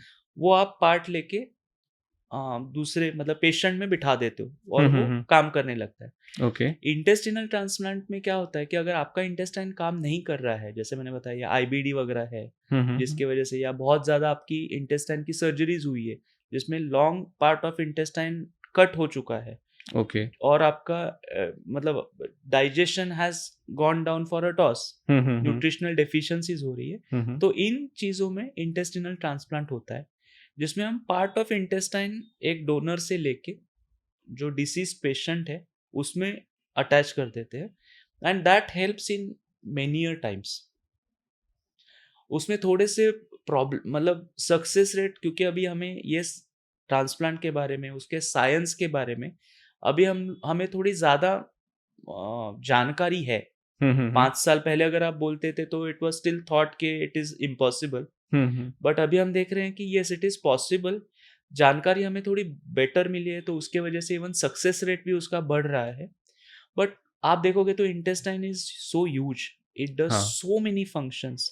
तो आप खाली एक पोर्शन को कट करके ज्वाइन करने से आप शायद वो सारे फंक्शंस एस्टेब्लिश नहीं कर पाते हो, तो आपको थोड़ी सी इम्यून सप्रेशन या फिर न्यूट्रिशनल सपोर्ट, ये सारी चीज़ों की ज़रूरत पड़ती है। But yes, intestinal transplant is done nowadays and it has shown some good results in few patients for sure. जैसे हमने काफ़ी बात की है डाइट के ऊपर, इंडियन फूड सिस्टम के ऊपर, तो ऐसे कौन से फूड आइटम्स हैं जो हमें रेगुलरली खाने चाहिए as a for a good diet? Okay, so एक चीज़ जो इम्पॉर्टेंट है वो है कि फर्मेंटेड फूड। हुँ, हुँ। अक्सर लोगों का दिस इज़ अ मिथ, हुँ, हुँ। कि लोगों को लगता है कि मैं बहुत ज़्यादा फर्मेंटेड चीज़ खाऊं तो मुझे नुकसान होगा, गैस ब्लोटिंग ज़्यादा होगी। हुँ, हुँ, हुँ। थोड़ा होगा, लेकिन इन जनरल फर्मेंटेड फूड आपके इंटेस्टाइन के लिए बेहतर है। मैं ये क्यों बोल रहा हूँ? क्योंकि फर्मेंटेड फूड में जो स्पेसिफिक टाइप के बैक्टीरिया रहते हैं, जो अच्छे वाले बैक्टीरिया रहते हैं, जो आपके इंटेस्टाइन के बैक्टीरियल डाइवर्सिटी को बढ़ाते हैं, इम्प्रूव करते हैं। हुँ, हुँ। तो इट हैज़ बेनिफिट्स। तो जैसे कि इडली डोसा है हुँ, या हुँ, हुँ। वेरियस पिकल्स है। हुँ, हुँ। आजकल के जो करंट जनरेशन जो खाती है, kombucha वगैरह है।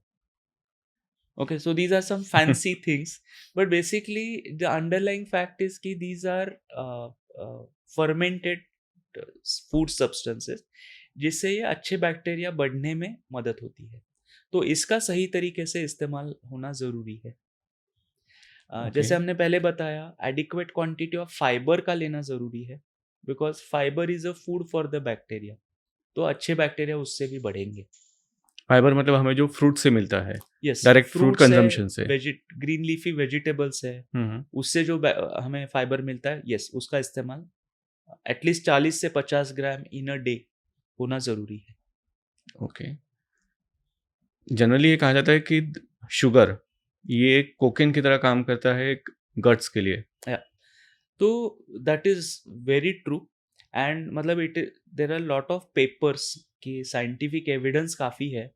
तो sugar is actually 8 times more addictive than cocaine. और ये उन्होंने कैसे किया था? तो हम जब भी मैं बैंगलोर में था, तभी निम्हांस में एक ये स्टडी हुई थी। तो पेशेंट जो कोकेन लेते थे, उनका ब्रेन मैपिंग किया जाता था, हुँ, हुँ। और उसमें जो एरियाज़ लाइट अप होते थे, और शुगर मतलब अपने पेशेंट को शुगर का सॉल्यूशन देके अगर आपने वो ब्रेन की मैपिंग की, तो उसमें वो सेम एरिया जो कोकेन से लाइट अप होते हैं, वो लाइट अप होते थे। ओह! इसका मतलब कोकेन जो एरियाज ब्रेन के ऊपर काम करता है या उनको स्टिमुलेट करता है, हुँ, हुँ। उत्तेजित करता है, हुँ, हुँ। सेम उत्तेजना शुगर शुगर से से मिलती मिलती है। है। और शुगर का और एक जो प्रॉब्लम है कि अदर देन दोज एरियाज पूरे ब्रेन को वो उत्तेजना देता है। इसीलिए हम बोलते हैं कि sugar is 8 times more addictive than cocaine. Okay. तो जो हमारे नेचुरल रिप्लेसमेंट है शुगर के लिए, जैसे जैगरी है, गुड़। तो मेरे पेरेंट्स जैसे कहते थे कि उनके बचपन में वो शुगर यूज़ नहीं करते थे, वो गुड़ की चाय पीते थे। राइट, अभी भी काफ़ी जगह पे वो एज़ अ फैशन करके चालू है, लेकिन एग्ज़ैक्टली। लोग कंज़्यूम करते हैं। हुँ। तो क्या इससे फ़र्क पड़ता है? सो इसमें हर्षल मैटर क्या करता है कि आप कितनी शुगर खा रहे हो? नहीं, अगर मैं शुगर की जगह पे गुड़ यस, का, मतलब जैगरी स्वीट का। स्वीट आई एम हाँ, सेइंग हाँ। कि इसमें आप कितना स्वीट का इस्तेमाल कर रहे हो वो इम्पोर्टेंट है, ठीक है? जैगरी में भी शुगर तो रहती ही है, हुँ, हुँ। बट हम लोग क्या करते हैं ना कि मतलब आप अपने पेरेंट्स का या ग्रैंड पेरेंट्स का जो बता रहे थे हुँ, हुँ। कि वो लोग खाली गुड़ की चाय लेते थे, करेक्ट। लेकिन उनका बाकी का जो डाइट था वो बैलेंस डाइट हुआ करता था। हुँ, हुँ, हुँ। अपना क्या हो रहा है, हम गुड़ की या शुगर वाली चाय लेते हैं, उसके साथ साथ हम पेस्ट्री खाते हैं, उसके साथ साथ हम पिज़्ज़ा, बर्गर, प्रोसेस्ड फूड खाते हैं। इसमें से भी तो अपने को शुगर मिल रही है। हाँ। तो मतलब जो टोटल शुगर हमें मिल रही है, वो मतलब there was a good study कि जिसमें उन्होंने देखा था कि 1960s में आपकी शुगर की consumption per capita per annum अगर आप देखो, तो उससे तिगनी हो गई है, 3 टाइम्स हो गई है। मतलब now an average Indian is eating around around 15 to 20 kilo sugar every year, and that's a huge number. So obviously अगर आप 3 टाइम्स शुगर खा रहे हो तो शुगर से होने वाली प्रॉब्लम्स उतनी ही बढ़ने वाली। हम जैगरी का यूज़ करते हैं हमारे फूड आइटम में भी, जहाँ पे हम्म, हम शुगर की जगह जैगरी यूज़ करें। हम्म। तो एज़ अ आयुर्वेदिक भी जैगरी को ज़्यादा इम्पोर्टेंस देता है, शुगर तो है ही नहीं आयुर्वेदिक में। तो उससे कुछ फ़र्क पड़ता है हमारे बॉडी पे?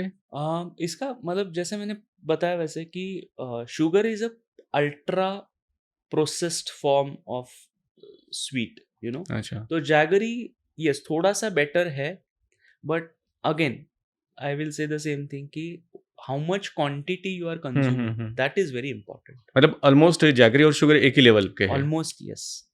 ओके। एंड साथ साथ में ये भी इम्पॉर्टेंट है कि हम अगर मतलब आप शुगर या स्वीट खा रहे हो, मैं ये नहीं बोलूँगा कि आपको पूरा बंद करने की ज़रूरत है, बट वो जो कैलोरीज आप अंदर ले रहे हो, वो आप कैलोरीज बर्न कितना कर रहे हो, हुँ, हुँ। ये ध्यान भी तो आपको देखना ज़रूरी है। मत अपनी लाइफ़स्टाइल आजकल काफ़ी सेडेंटरी हो गई है। You are in the correct. Office from 8 in the morning to about 8 in the evening. Hmm, hmm. After that, you are in the car while driving to or from home. Hmm, hmm.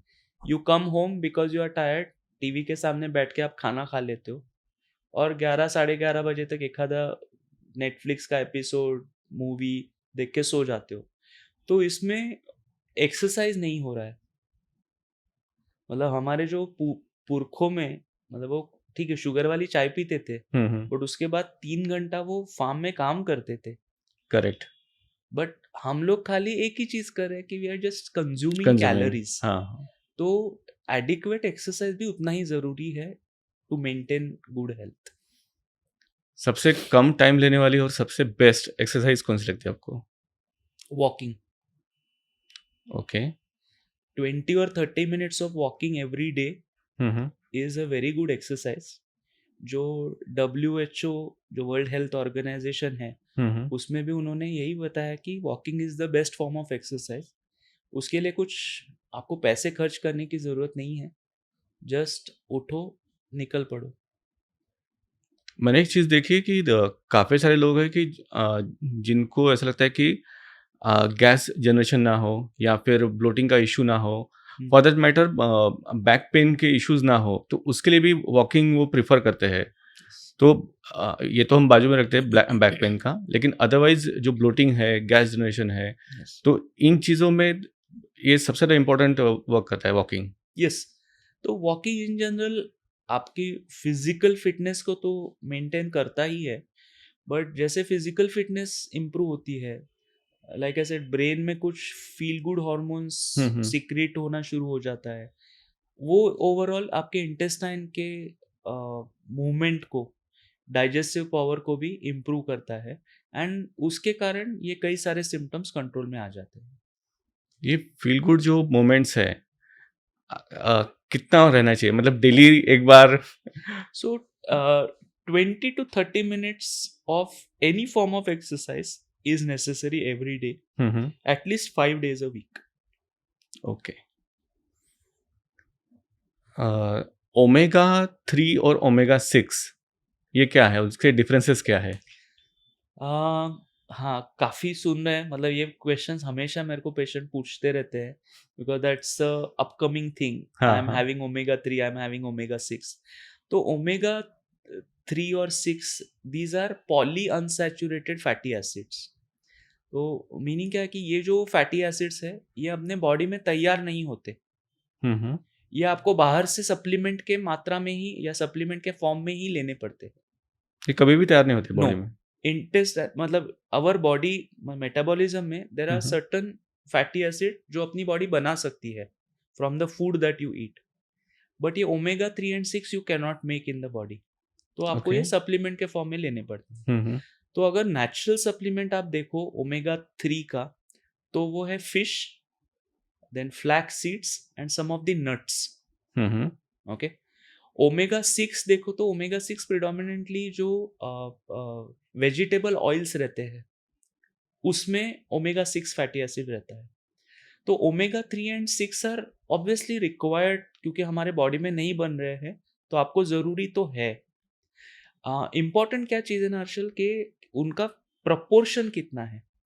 तो ये जो omega 3 and 6 का quantity जो अपने को necessary है, around 4:1, hmm, omega 3 hmm, and omega 6, मतलब omega 3 should be around that, मतलब 3:4 के, मतलब 4:1 के प्रोपोर्शन में लेना चाहिए। अगर आप बहुत ज़्यादा ओमेगा 6 ले रहे हो, तो उससे क्या होता है कि that itself affects your immune system. उससे कुछ इन्फ्लेमेटरी जो पाथवेज है वो ट्रिगर ऑन हो जाते हैं, एंड उसके कारण कई बार intestine related problems, cardiovascular problems, body में इन्फ्लेमेशन या ऑटो इम्यूनिटी जैसे होने वाले कुछ बीमारियां हैं, ये बढ़ने लगती है। Okay. So that's why taking omega 6 fatty acid in too much quantity is not good. Milk के ऊपर आऊंगा मैं। काफी सारे ऐसे लोग हैं, अगर हम भारत को भी डिवाइड करें नॉर्थ की तरफ और साउथ की तरफ, हम्म, तो नॉर्थ की तरफ जो भारत है, तो वहाँ पे मिल्क कंजम्पशन काफी अच्छे से होता है। करेक्ट। अ, उसको डाइजेस्ट भी किया जाता है। हम्म, लेकिन जैसे हम महाराष्ट्र और नीचे जाएंगे तो मिल्क कंजम्पशन थोड़ा कम रहता है। हाँ, करेक्ट। उसके फॉर्म्स कंजम्स होते हैं हाँ जी। अच्छे से, लेकिन प्रॉपर मिल्क जो है वो प्रॉपरली होता नहीं है। हम्म, मतलब अगर मैं खुद का भी देखूँ, हम्म, तो मैं मिल्क पीने जाऊंगा तो मुझे डाइजेस्ट नहीं होगा वो। हम्म। तो ये क्या होता है, क्यों होता है ये? ओके, तो इसको क्या नॉर्म, मतलब मेडिकल टर्म में बोला जाता है लैक्टोज इंटॉलरेंस, हम्म, या मिल्क का हाजमा ना होना या कम होना। हम्म, तो lactose intolerance is a common thing. Around 60 to 70% Indians में लैक्टोज टॉलरेट नहीं होता है या मिल्क टॉलरेट नहीं होता है। ये ऐसे क्यों होता है? तो मिल्क जो है, मिल्क में दो चीज़ें रहती है, एक तो है लैक्टोज और दूसरी चीज़ है casein. Lactose is a sugar, casein is a protein. Okay, okay, तो जो शुगर है, लैक्टोज है, उसको डाइजेस्ट करने वाले एंजाइम्स रहते हैं जो इंटेस्टाइन में बनते हैं, उनको बोला जाता है लैक्टेज।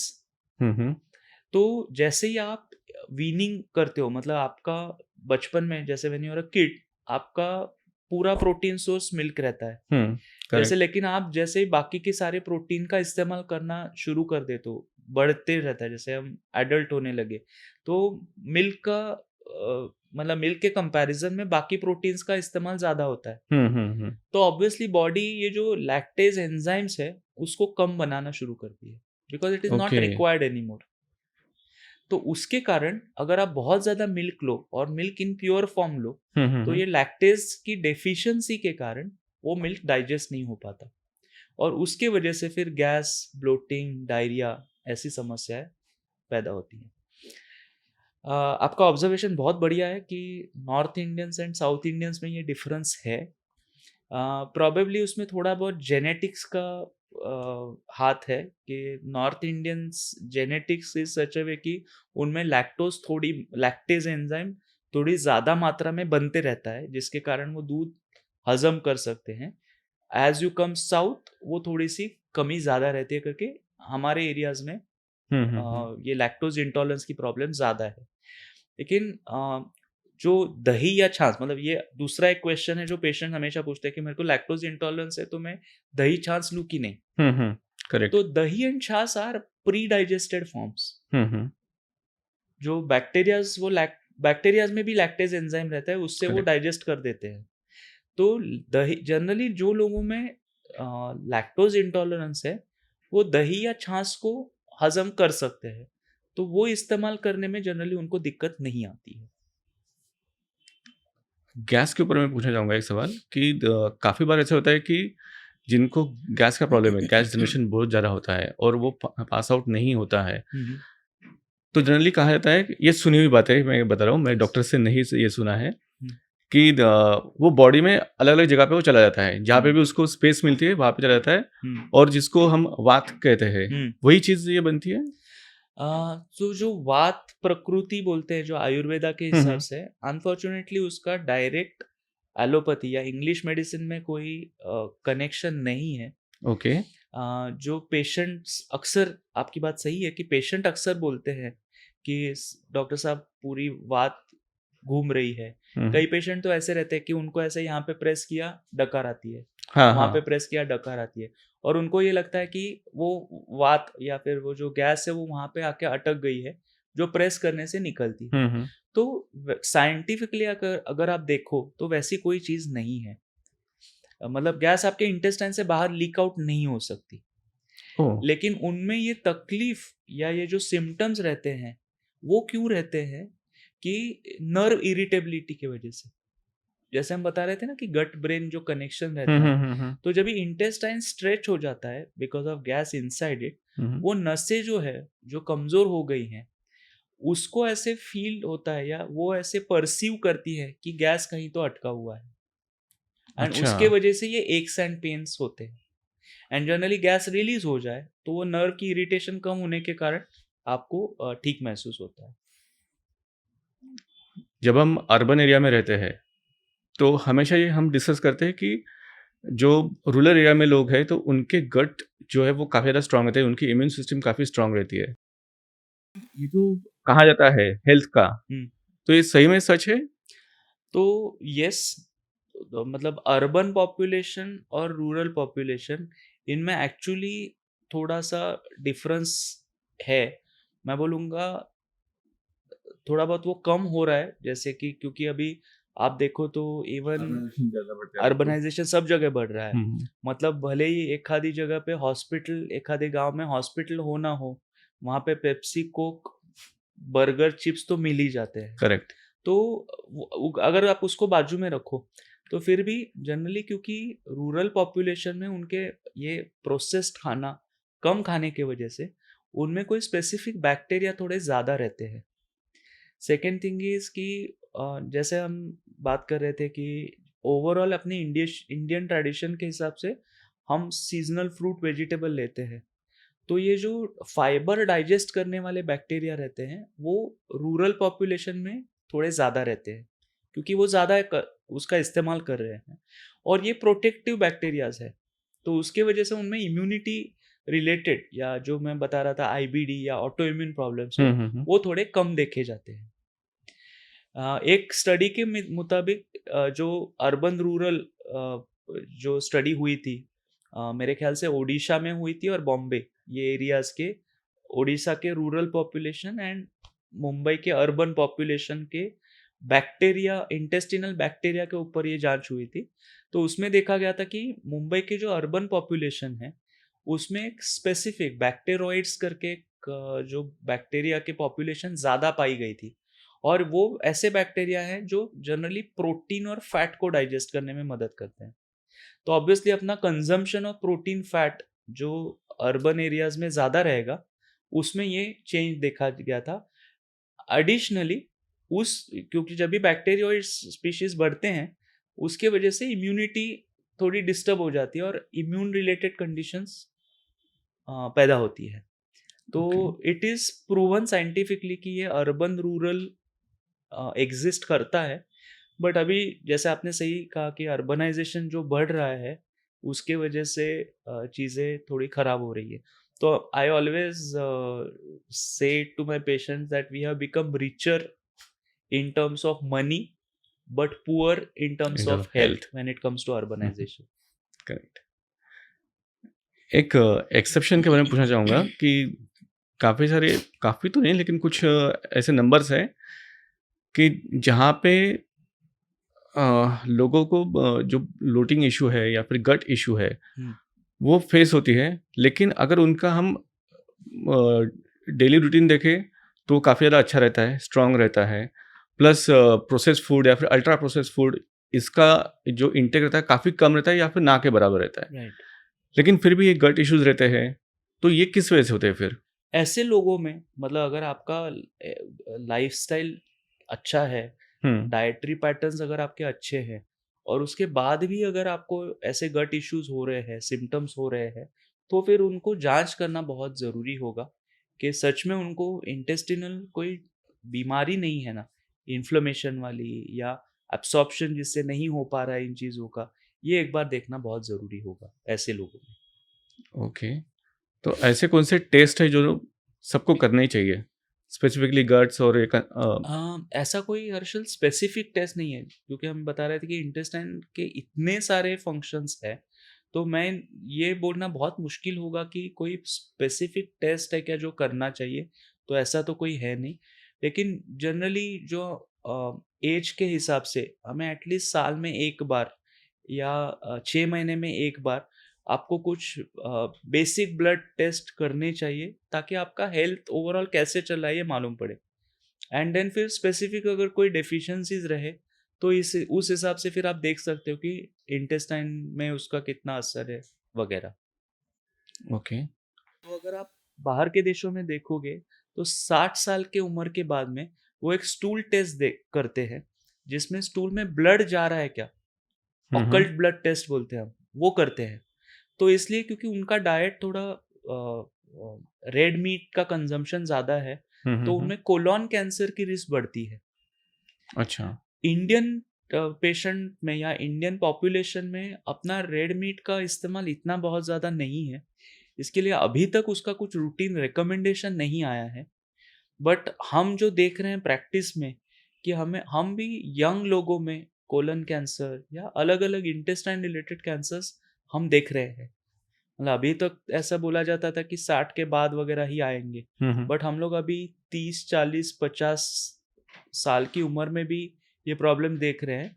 तो हम थोड़ा मतलब अगर पेशेंट को हिस्ट्री है या फिर कुछ अलार्म फीचर्स है जो हमने पहले बताया, अगर वैसे है तो हम उन लोगों में एटलीस्ट सब बेसिक स्टूल टेस्ट या कभी कभार सोनोग्राफी सीटी स्कैन पेशेंट के सिम्टम के हिसाब से करने की सलाह देते हैं। वैसे भी मुझे लगता है कि अगर हम फॉरेन कंट्रीज़ में मीट कंज़म्पशन देखें और भारत में मीट कंज़म्पशन देखें, तो मुझे लगता है कि भारत में काफ़ी कम होगा यस। और भले ही हमारा पॉपुलेशन ज़्यादा है, फिर भी कम ही होगा। और थोड़ा-सा मुझे लगता है कि एक कल्चरल है क्योंकि सोमवार को नहीं खाना, मंगलवार को नहीं खाना, करेक्ट। तो इसकी वजह से भी वो कंज़म्पशन यस। कम हो जाता है। और वैसे देखा जाए तो अपने इंडियन कुकिंग मेथड्स भी अलग हैं। हुँ, हुँ। तो फॉरेन कंट्रीज में जनरली थोड़ा रॉ मीट ज़्यादा खाया जाता है, करेक्ट, जो इंडिया में कोई खा नहीं सकता। कोई नहीं खा सकता। तो शायद उसके वजह से भी थोड़ा फ़ायदा होता है। बट जैसे इंडिया में भी इतना वेस्टर्नाइज़ेशन हो रहा है कि हम ये प्रॉब्लम्स भी अभी थोड़े अर्ली एज में देख रहे हैं। जैसे हमने खाने की बात की तो स्पाइसेस आते हैं। स्पाइसेस के हमारे इसमें 3 टाइप्स है। एक है कि जो बिल्कुल भी स्पाइस नहीं रहते, मतलब हुँ, कांदा लहसुन भी नहीं खाएँगे। हुँ, सेकंड रहता है जो मीडियम स्पाइस खाते हैं और हुँ, थर्ड रहता है कि पूरा स्पाइसी लंच या हुँ, फिर उनका डिनर रहता है। ऑब्वियसली वो फूड फूड स्पेसिफिक रहता है। करेक्ट। और वैसे ही 2 टाइप के और लोग हैं कि जो कहते हैं कि स्पाइसेस का इस्तेमाल बिल्कुल बंद कर दो, इससे अपने हेल्थ के लिए अच्छे नहीं है। और दूसरा एक सेक्ट है जो कहता है कि स्पाइसेस खाने चाहिए ताकि हमारे बॉडी के लिए वो यूज़फुल है और वो हमारे यहाँ पे ही मिलते हैं, ये भी एक कारण है। करेक्ट। तो एग्ज़ैक्टली क्या है इसके पीछे में? Very good question. क्योंकि स्पाइसेस और ये जो अगर हम लोग अभी देख रहे हैं तो स्पाइसेस आर रियली इम्पोर्टेंट जो अपने इंडियन किचन में मिलते हैं, जैसे कि हल्दी है या क्यूरक्यूमिन है या मेथी है, फेनुग्रीक, जिंजर है। अगर आप सही मात्रा में, मतलब कम मात्रा में अगर इस्तेमाल करो, ये हेल्थ के लिए बेनिफिशियल है। ओके, जैसे कि turmeric is a very good anti inflammatory properties, तो उससे इन्फ्लेमेशन कम होता है। आप मेथी देखो या फेनुग्रीक देखो, तो मेथी के दाने शुगर को कंट्रोल रखने में, इंसुलिन रेजिस्टेंस को कंट्रोल रखने में मदद करते हैं। अगर आप अदरक देखो या हींग देखो, तो ये चीज़ें उससे गैस कम बनती है या ब्लोटिंग की शिकायत कम हो जाती है, क्योंकि it helps in digestion of certain food items. तो इंडियन स्पाइसेस अच्छे हैं अगर आप रिड्यूस्ड या मॉडरेट क्वांटिटी में लो। ऑब्वियसली अगर आप बहुत स्पाइसी खाना खा रहे हो या स्पाइसेस का इस्तेमाल बहुत ज़्यादा कर रहे हो, तो उससे तकलीफ होगी। बट मतलब मुझे लगता है कि ट्रेडिशनल इंडियन स्पाइसेस का जो डब्बा अपना रहता है, it is like a medication box. तो आप मेडिकेशन अगर कम करना चाहते हो, तो वो बॉक्स में जो चीज़ें हैं, उसको आपको ठीक तरीके से इस्तेमाल करने आना चाहिए। अच्छा, ये जो स्पाइसेस है, ये काफ़ी ज़्यादा पर्सन टू पर्सन डिपेंड करता है। मतलब यस, उसके टेस्ट बड्स कैसे हैं, उसके ऊपर डिपेंड करता है। यस। कितना स्पाइसेस हमें एक्चुअल कंज़्यूम करना चाहिए? क्योंकि मैं इस हिसाब से पूछ रहा हूँ, जब हम कुछ खाते हैं, तो फर्स्ट टच हमारा ज़बान से होता है, टंग से होता है, तो हमें उससे टेस्ट पता चलता है कि हम क काफ़ी बार कहते हैं कि नहीं, मज़ा नहीं आया खाने में, हुँ, स्पाइसेस नहीं है। हुँ, मैं उन चीज़ों की तरफ नहीं लेके जाऊँगा कि जिनको काफ़ी ज़्यादा स्पाइसेस खाने की ज़रूरत है, या फिर जिनके टेस्ट बड्स एक्चुअली उतने स्ट्रॉन्ग नहीं है, उनको और स्पाइसेस लगते हैं। राइट। तो नॉर्मली कितना स्पाइस लेना चाहिए और कितना बोलते हैं ना हम कि टेस्टी फूड खाना चाहिए? अम, दैट्स मतलब क्वांटिटी के हिसाब से ऐसे कोई मुझे आइडिया नहीं है कि इतना क्वांटिटी में स्पाइसेस खाना चाहिए। मतलब स्पाइसेस इन द सेंस 2 चीज़ें हैं, स्पाइसेस ऐज़ इन जो इंडियन मेडिसिस स्पाइसेस हुँ, जैसे कि पेपर, ये वो चीज़ें हैं। तो दीज़ आर स्पाइसेस, तो उसका मॉडरेट क्वांटिटी खाने में होनी चाहिए। स्पाइसी अगर आप बोलो, जो एकदम तीखी वगैरह चीज़ें हैं, तो इसका इस्तेमाल कैसे ना, जैसे मिल्क के जैसा है। हुँ, हुँ, आपको बचपन से क्या एक्सपोज़र हो रहा है, उस हिसाब से आपकी टेस्ट बड्स भी डेवलप हो जाती है। हुँ, जैसे आप विदर्भ, मराठवाड़ा साइड में जाओ, तो वहाँ पे बहुत स्पाइसी खाना लोग आराम करेक्ट, से, बच्चे भी खा लेते हैं। करेक्ट, और वही अगर आप यहाँ पे बॉम्बे, पूना, ये एरियाज़ में आओ, तो उतना खाना मतलब आपके आँख मुँह से पानी निकाल देगा। तो ये मुझे लगता है कि हम बचपन से जो खाने के सेटअप में बढ़े हुए हैं, उस हिसाब से निर्भर करता है। टेस्टी खाना खाने में कोई दिक्कत नहीं है, बट खाली इसका हमें ख्याल रखना ज़रूरी है कि वो बहुत ज़्यादा प्रोसेस्ड नहीं है। हुँ, हुँ, एक एक जस्ट फ़नी चीज़ बताता हूँ, मेरा एक पेशेंट था, तो जभी भी वो मुझे हमेशा पूछता था कि मेरे को ये खाना है क्या, वो खाना है क्या? तो मेरे बा वो पेशेंट के बाजू वाला एक पेशेंट था, तो वो मुझे बोला कि सर आप इतना चीज़ बताते हो, मेरे को एक लगता है कि जिस चीज़ में स्वाद है, उस चीज़ में स्वास्थ्य नहीं है। मुझे नहीं ट्रू, पता कि वो कहते हैं पूरी ऐसा। तरीके से सही है, हाँ, बट अगर वैसे देखा जाए तो अगर आप सारी चीज़ें अगर मॉडरेट इसमें रखो, तो मेरे ख़्याल से बेनिफिशियल है। एक्सेस इन एनी वेज़, थोड़ा भी ना खाना और बहुत खाना, दोनों से आपको परेशानी होगी। जो आपने बात किया ना विदर्भ का, तो मैं नागपुर से बिलॉन्ग करता हूँ एक्चुअली। तो मैंने वो कोरिलेट किया यहाँ पे आने के बाद में, मतलब कुछ साल मैं पूना में भी था मैं, तो वहाँ पे देखा कि काफ़ी सारे होटल्स हैं जहाँ पे स्पाइस ना के ना के बराबर है। बराबर होती है, करेक्ट, मतलब ऐसा लगता है कि मैं क्या खा रहा हूँ? क्यों खा रहा हूँ? ट्रू। जैसे हमने एक्सरसाइज की बात की थी, गट इम्प्रूवमेंट की बात की थी, या फिर गट हेल्थ इसकी बात की। ऐसे कौन से फूड आइटम्स हैं और ऐसे कौन से हमारे डेली रूटीन है जो रहनी चाहिए, ताकि एक तो गट के इश्यूज़ ना हो, और अगर गट इश्यूज़ है तो वो इम्प्रूवाइज़ होते जाए विदाउट मेडिकेशन? राइट। तो I would give you a prescription for good health is have at least 2 to 3 liters water per day, hmm, hmm. have 40 to 50 grams of fibers per day, consume all the seasonal fruits and vegetables that are available, reduce the milk intake if you have problem. Walking, we said 20 to 30 minutes of walking every day is required. Incorporate fermented food items that will help you in a thing. Omega 3 fatty acids जो हम पहले भी बात कर चुके हैं, उसका moderate quantity में इस्तेमाल होना ज़रूरी है, बिकॉज हमें वो बॉडी बना नहीं पाएगी, तो you will require it from external. Limit your sugar intake, avoid sedentary lifestyles and reduce ultra processed food items. जैसे हमने लाइफस्टाइल के बारे में बात की थी अभी, सबसे इम्पोर्टेंट जो पार्ट आता है हमारी लाइफ में वो आता है पार्टी, और पार्टी करने के बाद में बुजिंग, ये एक पार्ट आ जाता है. Right. पहले कहा जाता था, मतलब अप्रोक्सीमेटली एक 10-15 ईयर्स पहले, कि अगर आपका अल्कोहल कंजम्पशन है, एक लिमिटेड है, नो इशू, आप करो उसको. और उसमें भी टाइप्स बताए जाते थे, जनरली वाइन का कंजम्पशन करो या फिर बियर का कंजम्पशन करो, ज़्यादा हार्ड ड्रिंक की तरफ मत जाओ.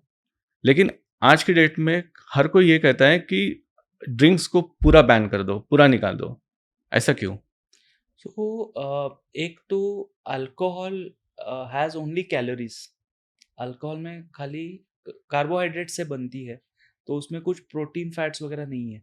So it is only empty calories जो हम बोलते हैं. तो उससे क्या होता है कि कैलोरी इनटेक अननेसेसरली बढ़ जाता है. उसके कारण एक्सेस कैलोरी के वजह से होने वाली जो मेटाबॉलिक प्रॉब्लम्स है, जैसे blood pressure, diabetes, heart, cholesterol related issues बढ़ जाते हैं. अल्कोहल जब ये एब्सॉर्ब होता है ब्लड में, वो लीवर में जाता है, वो लीवर को डैमेज करता है, पैंक्रियास को डैमेज करता है. एक्सेस अमाउंट में आप लेते हो तो it affects brain, nerves. So practically alcohol damages almost every single structure in the body. So alcohol is obviously gut को भी अफेक्ट करता है, क्योंकि अल्कोहल के वजह से जो इंटेस्टाइन में जो लाइपोपॉलीसैकेराइड्स करके, एलपीएस करके हम बोलते हैं, उसको वो अफेक्ट करता है. एंड जो इंटेस्टाइन के इम्यून सेल्स है, उसकी फंक्शन को कम करता है, जिसके वजह से autoimmune sort of problem, then gut leakiness, ये चीज़ें बढ़ जाती है. So alcohol in no limit is safe. लेकिन अगर फिर भी किसी को अल्कोहल कंज्यूम करना है, ऑब्वियसली एक लिमिट में हम लेके चलते हैं, तो बेयर मिनिमम लॉस पे कौन सा रहेगा, आपको क्या लगता है? There is no safe limit for alcohol. कोई भी नहीं, बियर भी नहीं? 0 ml. No form of alcohol, be it wine, red wine, जैसे लोग पहले बोला करते थे red wine is good for heart. Correct. No, there is no safe limit. 0 ml is the only answer. एक लास्ट क्वेश्चन मैं आपसे पूछूंगा कि एक कम्युनिटी हमारे इसमें है, खास करके भारत में तो हम देखते ही है वो, कि कुछ भी हुआ गूगल कर लेते हैं, और ये चीज़ मुझे ऐसा फील हो रहा है, गूगल आंसर देता है कि इसकी वजह ये है. Right. और ऐसे पॉडकास्ट में भी जो इन्फॉर्मेशन मिलती है वो उससे कनेक्ट करना चालू कर देते हैं. आप क्या कहना चाहोगे? गूगल से हमें इंफॉर्मेशन मिलती है. जैसे हम भी एज डॉक्टर्स, हम भी कोई टॉपिक्स के बारे में, क्योंकि सारी चीज़ें बुक्स में होंगी ऐसे नहीं आपने. सो आप गूगल का अगर सही तरीके से इस्तेमाल करो तो फ़ायदेमंद है, लेकिन उसका रिसोर्स कहाँ से है, मतलब वो कहाँ से ली हुई है इंफॉर्मेशन, करेक्ट. ये बहुत ज़रूरी है. कई बार क्या होता है ना कि गूगल जस्ट इंफॉर्मेशन कलेक्ट करके एक जगह पे लाके आपको दे देता है. तो मतलब जैसे किसी को अगर डायरिया हो रहा है, तो डायरिया इन्फेक्शन से भी हो सकता है, खाने में परिवर्तन के कारण भी हो सकता है, जैसे इंटॉलरेंस, फूड इंटॉलरेंस के कारण, आईबीडी से भी हो सकता है जो इन्फ्लेमेटरी बाउल डिजीज है, इरिटेबल बाउल सिंड्रोम से भी हो सकता है कि जिसमें जस्ट इरिटेशन है, या फिर कैंसर से भी हो सकता है. सो ऑब्वियसली गूगल आपको वो तो नहीं बता पाएगा कि आपको डायरिया हो रहा है मतलब आपको क्या हो रहा है. करेक्ट. राइट. और मतलब व्हाई इज इट इम्पोर्टेंट कि कई बार पेशेंट मिसलीड हो जाते हैं कि अननेसेसरी टेस्ट्स करते हैं, तो उसकी भी ज़रूरत नहीं है. और कई बार नज़रअंदाज भी कर देते हैं, वो भी नहीं होना चाहिए। आजकल के ज़माने में जब भी एआई इतना कॉमनली यूज़ होता है, अगर आप कोई भी एआई सर्च इंजन में अगर आप ये ट्राई करिए कि अगर आप 4 सिम्पटम डाल दीजिए कि मुझे एब्डोमिनल पेन है, मैं इंटेस्टाइन के रिलेटेड बोल रहा हूँ, abdominal pain, diarrhoea, bleeding and weight loss. ये 4 चीज़ें अगर मैं डालूँ, तो वो बोलेगा कि I am just a search engine, I am not a doctor, so please consult with your doctors. Correct. So मुझे लगता है कि अगर आप उसका इन्फॉर्मेशन लेने में कोई मतलब नहीं है, बट आपको उसके बारे में और जानकारी एक्सपर्ट्स है, उससे ज़रूरी है। It is like you are a banker, मैं डॉक्टर हूँ, अगर मुझे इन्वेस्टमेंट रिलेटेड कुछ मालूम करना है, तो मैं गूगल के पास जाऊँगा या तुम्हें आके पूछूँगा, obviously. Is the same thing. अगर आपको पेट के रिलेटेड या हेल्थ रिलेटेड सिम्पटम है, it is better to consult the expert so that you get the right information. Doctor Harshad, हमारा हर्षद यस। हमारा आज का टॉपिक यहाँ पे ख़त्म हुआ। काफ़ी सारे हमें इन्फॉर्मेशन अच्छे मिले इसमें। मतलब एज़ अ मेडिकल प्रैक्टिशनर की तरफ से जो इन्फॉर्मेशन मिलती है, क्योंकि एक न्यूट्रिशनिस्ट से मैंने जब पॉडकास्ट किया था, तो उन्हें अपने एंगल से बताया था। आज हमें एक इन्फॉर्मेशन मिली है एज़ अ डॉक्टर के एंगल से। इसमें काफ़ी सारे ऐसे टॉपिक्स थे कि जो हमने डिस्कस किए, जैसे गट इश्यूज़ है, इन्फ्लेमेशन है, गैसेस है, फिर बाद में उसके वजह से होने वाले डिसीजेस, ब्रेन और गट का जो कनेक्शन है वो चीज़ें हैं। ऐसे काफ़ी सारे टॉपिक हमने डिस्कस किए। काफ़ी एक एक इन्फॉर्मेटिव ये पॉडकास्ट रहा है। आपको कैसे लगा? It was a fun experience Harshal. मतलब जैसे कि जो पेशेंट्स के साथ ये चीज़ें कई बार डिस्कस होती है, बट वहाँ पे एक अलग एंगल से हमें बात करनी रहती है। करेक्ट। बट ये जो अभी अपना डिस्कशन हुआ है, वो बहुत मज़ेदार था। अ, मतलब एज अ डॉक्टर जो चीज़ें हमें मालूम रहती है, वो नॉर्मल पब्लिक को मालूम पड़े, कि जिससे उनके अगर स्वास्थ्य में कुछ इम्प्रूवमेंट अगर हम कर सके।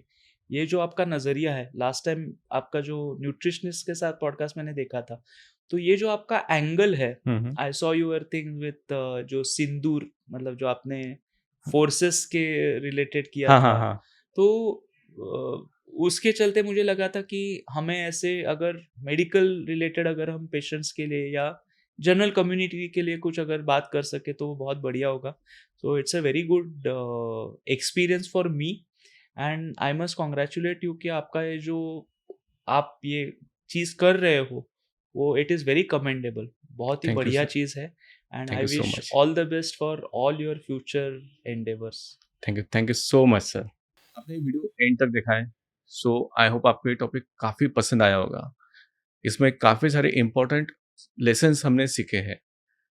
मेरे लिए जो टेक अवे था, वो ये है कि जो स्पाइसेस का यूज़ है, वो एक अच्छी तरह से होने चाहिए, लेकिन साथ ही साथ फूड भी एक प्रेज़ेंटेबल रहना चाहिए। टेस्ट में भी अच्छा रहना चाहिए और हमारे पंचेंद्रियों को, पाँचों इंद्रियों को सैटिस्फाई करने वाला चाहिए। और बाकी जो चीज़ें हैं, वो आपने वीडियो में देखी होगी। आपका टेक अवे कौन-सा है, ये कमेंट करके बताइए और ये वीडियो हर वो पर्सन के साथ शेयर कीजिए, जिसे आप प्यार करते हो। ये वीडियो को लाइक कीजिए, शेयर कीजिए और सब्सक्राइब कीजिए। और साथ ही साथ ऐसे ही अच्छे गेस्ट लाने के लिए प्लीज़ हमें सजेस्ट कीजिए उनके नाम। इसकी सारी डिटेल्स डिस्क्रिप्शन में है। So once again thank you so much. जय हिंद।